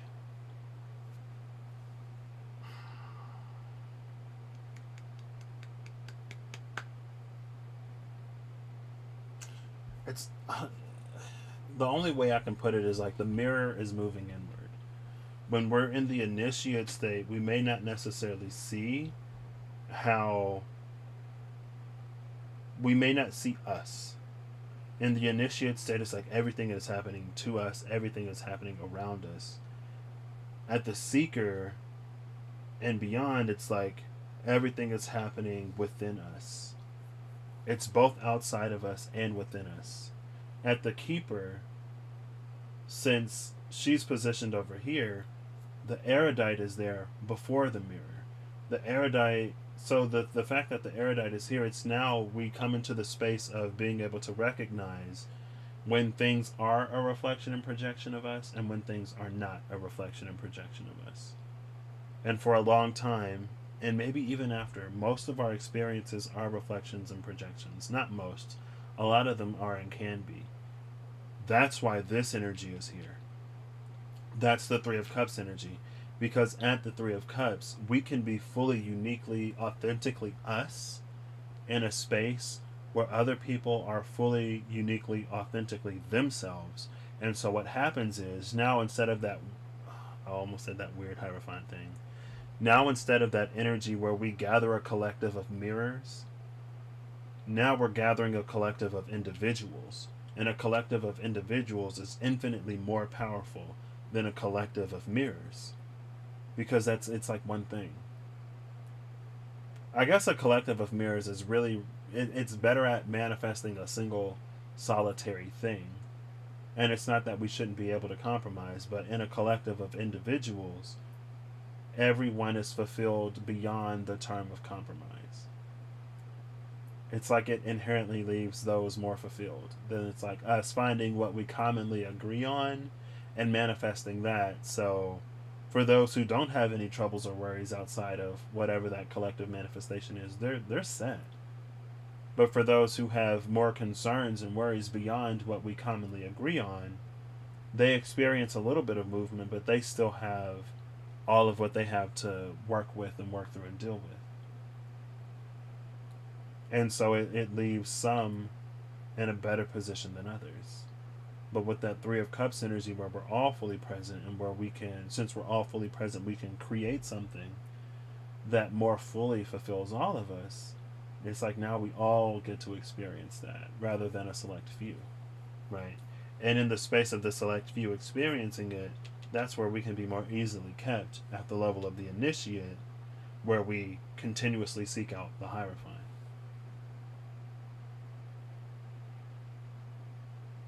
And that's also the journey here. Oops. Right? From the initiate to the seeker, we can see that we get closer and closer to the pillars in the, like from the initiate we're further out from the pillars, and the seeker we're closer, right? Because they're bigger, they're more central. In the keeper, we've gone beyond the pillars. We found the throne of self. We found that mirror that now we see and recognize the divine within us without needing as much something external to us to be the voice of that. And again, these pillars established by the Hierophant.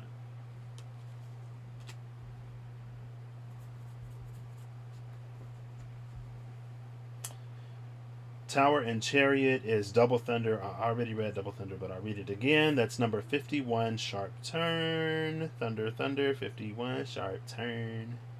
We'll read it again. There's a sharp turn for the initiate and a sharp turn for the seeker. Just like a lot of the unawakened masses were rocked and shook, quite a few of the awakened ones were as well.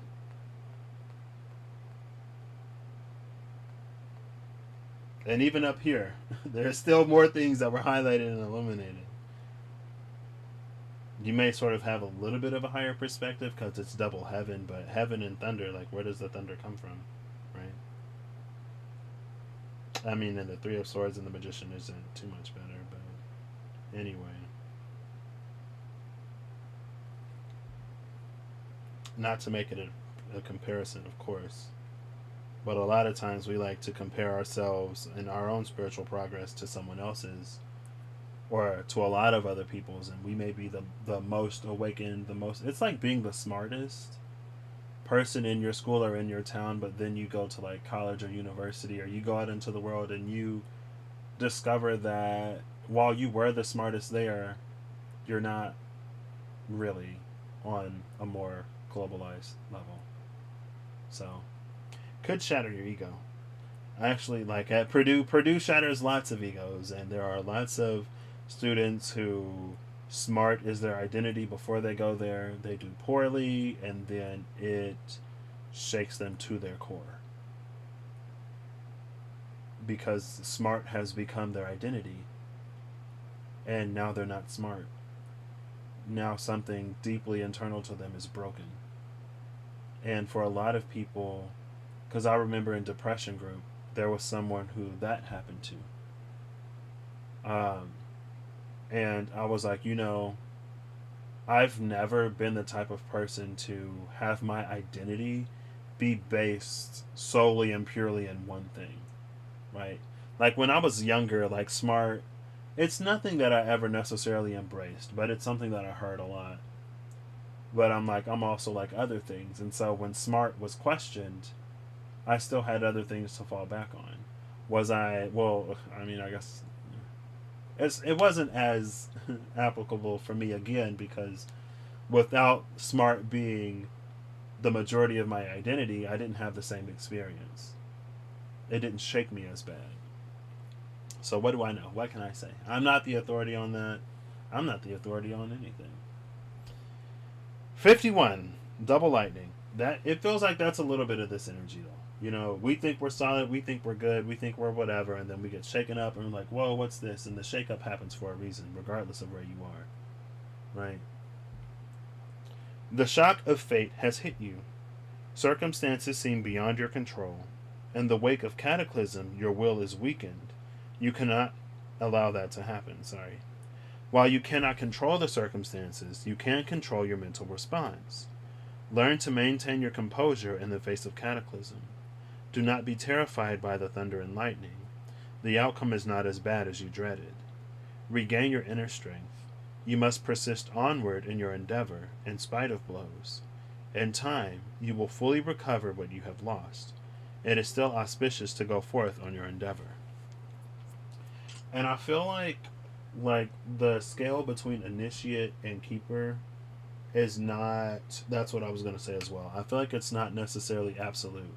Like you can be the initiate in some arenas and the keeper in some arenas and the seeker in other arenas, right? Or maybe it's like you can be the initiate in some arenas and the seeker in other arenas.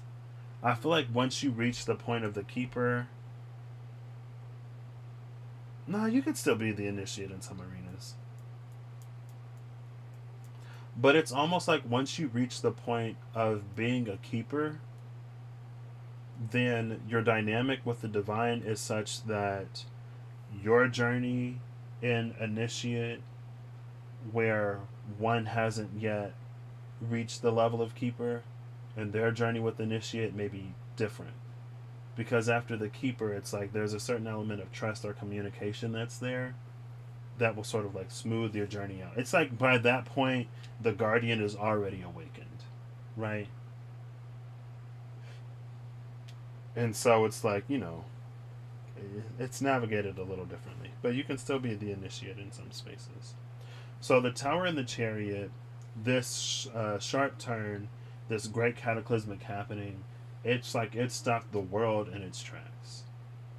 For those who just live the day to day to day to day and kind of sort of put a lot of the self stuff on the back burner because they didn't have the time, it gave you the time. It gave you the opportunity. Now, moving that forward, it's the Eight of Swords and the Archangel of Mysteries. See, when I told you that the angel was tied up in this deck, there's the angel before she's been released. And also, like, there's blood on this sword, but it's not piercing anything. It hasn't pierced anything. So is it blood? It reminds me, I can be a little bit of a drama queen. I can be a little overreactive sometimes. And one day on campus, it was wet, and I was wearing socks and flip-flops because I'm that person. And I slipped because some of the road markers get really slick on campus when it's wet. And so I slipped, and like my big toe bent a little, and my sock got wet. So I start getting lightheaded and woozy, and I was walking back to the dorm, and I'm like, oh, I can barely make it. I'm bleeding out. I'm bleeding out. Oh my gosh, I need somebody. And then I make it all the way back. I stumble back into my room. I look down at my sock and it was wet. There was no blood. My toe wasn't broken. I was just overreacting. And that energy, it reminds me of this because nothing's punctured here. But two of those swords are bleeding. It could be a fear. Oh, that's Jupiter and Gemini. Okay. I can see that being that way. Because Gemini depending, sometimes it can be not like fooled, but when you talk about Gemini and Sagittarius, Sagittarius is more researched. So it can be a little harder to fool a Sagittarius than it is a Gemini. It's like if you can Gemini a Gemini, then like they'll fall for it. It may not be easy, but it's possible to Gemini a Gemini. Now Geminiing a Sagittarius isn't as easy. But this is kind of sort of that energy of how our mind can run away with us and how it can then create things that aren't there. But with the Archangel of Mysteries, it's illuminating this after this energy. Or there were things that we didn't see were hurting us that were hurting us. And that was the opportunity for us to see those things. Now I gotta go to the restroom. We're gonna make this real quick though. So, this King of Wands, Eight of Swords. This is Earth over Lake. For the first time, an earthen element is above a watery one. Because we had, what? Lake over earth, or lake over mountain. We had water over the mountain. Now we have earth over lake. Right? Yeah, so it's a little bit of like this energy above is a little bit different than here. Oh, I didn't even look at it. Earth over lake. What's the I Ching number? Earth over lake is I Ching number 19. Spring is coming. Love that.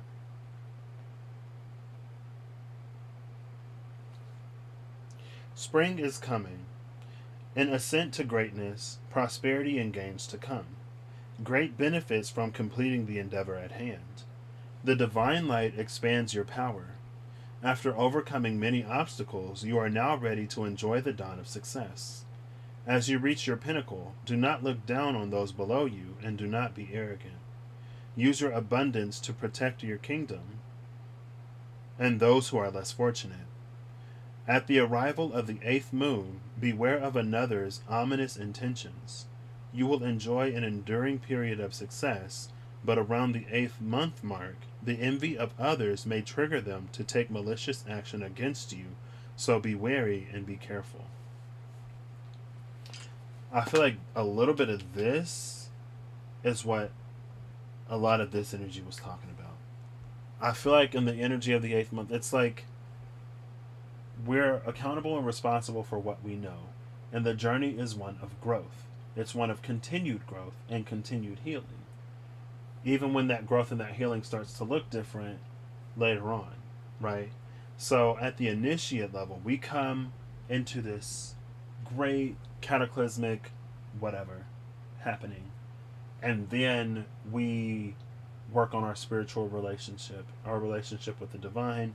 And as we do that, as we liberate ourselves, and as we become aware of some of these hidden things with the Eight of Swords, or some of the things that we weren't paying attention to, as it is illuminated to us, the Archangel of Mysteries takes us in.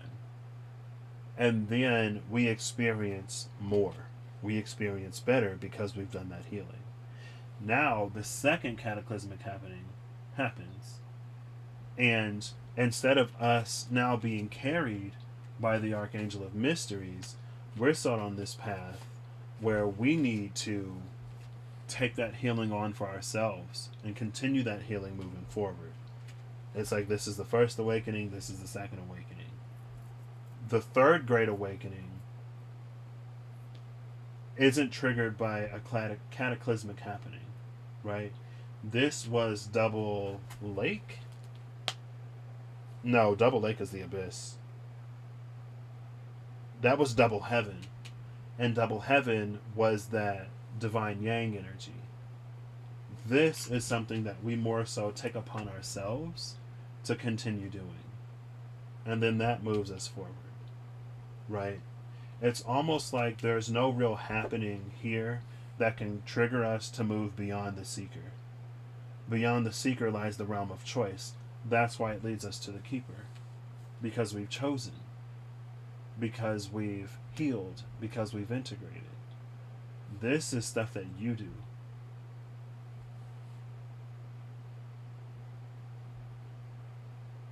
We choose to take it beyond. And the divine can show us and give us those opportunities. But to go again, it's like to go from the keeper, or to go from the seeker to the keeper. That's when we need to come into the power of our own choice. And that's when we need to heal those things and allow those things to be healed that need to be healed, instead of, it's like, oh, I'm healed enough to continue moving or doing this or doing that.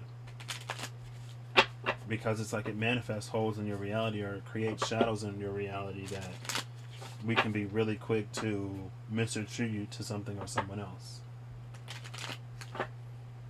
It initiates us even deeper. And that's what I was thinking about in the bathroom too. It's like in a lot of hermetic whatever, but I don't know anything, about anything. But in the Tarot Apocalypsis on the Sun card, it teaches the 7 gates, and then on the 8th gate, that's where we meet Mithras. And when I was in the bathroom, it was almost like, you can teach someone the 7 universal laws or the 7 hermetic principles, and you can teach someone the law of attraction and the law of manifestation, and we can become really good at using those things to get what we want. But it's like at some point we integrate that information, or at some point we take that further in a way that only the divine can really help us do. Because it's like you can teach somebody something. It's like you can teach somebody how to read a bike through books and things like that. But it's not until they actually get on the bike that they can then take it further, I guess. Or where they do it in real life, right? It's different in real life. And it reminds me of Free. That was my guilty pleasure anime. There was this one dude who was like, oh, I read everything about this stroke, and like, I think they put him on the butterfly stroke, which is like one of the hardest. And he was like, oh, well, I read up on this, and I know my weight, and I should be able to move like this. But in the water, it never worked out according to all of his science. And that could be another aspect of North Node Gemini, South Node Sagittarius. We've gone as far as a taught spirituality can teach us. Now it's time for us to begin living it in that Gemini. It's time for us to be that in the world around us, rather than us sort of being it in this imaginary world, or in the world where we're sort of locked in our safety and we can expand upon things infinitely. It's like, okay, but when you leave your little sage tower, who are you? It's a time of being. And in being, it leads us even further. The divine will tell you the rest. It's like, we try to get you to the divine, you take it the rest of the way. 3 of Wands is at the bottom of the deck. 7 of Wands is the card that came out. That's 10 of Wands altogether. I've been reading the I Ching, so we might as well do. I think this is going to be a double energy. It may be double thunder, honestly. But let's see. Nope, it's double fire. I almost said double fire, but I was like, it was either fire or thunder. I made the wrong guess. Double fire, I Ching number 30, attachment. Oh, I love attachment. I love attachment, because attachment was not what I expected when I read this. Attachment reminds me again of what came out earlier today, where it's like it's not to try to be so energetically detached from the outcome of something that it's like, well, do we even energetically want it anymore? It's like when we try to do reverse psychology or something, and it's like, to get something, you have to act like you don't want it. So play it cool type of energy. Emotional attachment and clinging, 30. You are clinging on emotionally. You hope you can depend or rely on the one who you have attached yourself emotionally to. Yet, for the matter at hand, clinging is auspicious. Nurturing and caring for the fertile cow will bring prosperity. Though you cling, do persevere. You must burn with fire from within, and not rely on the external burning of fire. The luminous fire must start from within and burn outward. Clinging and emotional attachment is suspicious if the inner fire itself burns bright. And I love that, because that's that anchoring the light energy. This is that inner fire burning bright, even in the space of an external darkness, or even in the space of challenge. And that is what brings in and welcomes in everything that we're creating and manifesting externally. This is an external gathering for some kind of manifestation. This is internally holding that ground and holding that position. So that's what we have the opportunity to come into, to not be so easily swayed by the events that happen in our external reality. And again, we're human. It's easy. It's understandable. But we can be more. And if you want to be more, you got to be more, you know? I guess. So I hope you have a good whatever whenever you see this. I hope you're acting in alignment to make all that you wish to experience your reality. And I hope that you can come into a space where you take your journey in the way that you take your journey, but you still sort of like heal and continue and move onward in your own time, right? I think sometimes we can maybe compare ourselves to others and then feel even worse or feel even more down.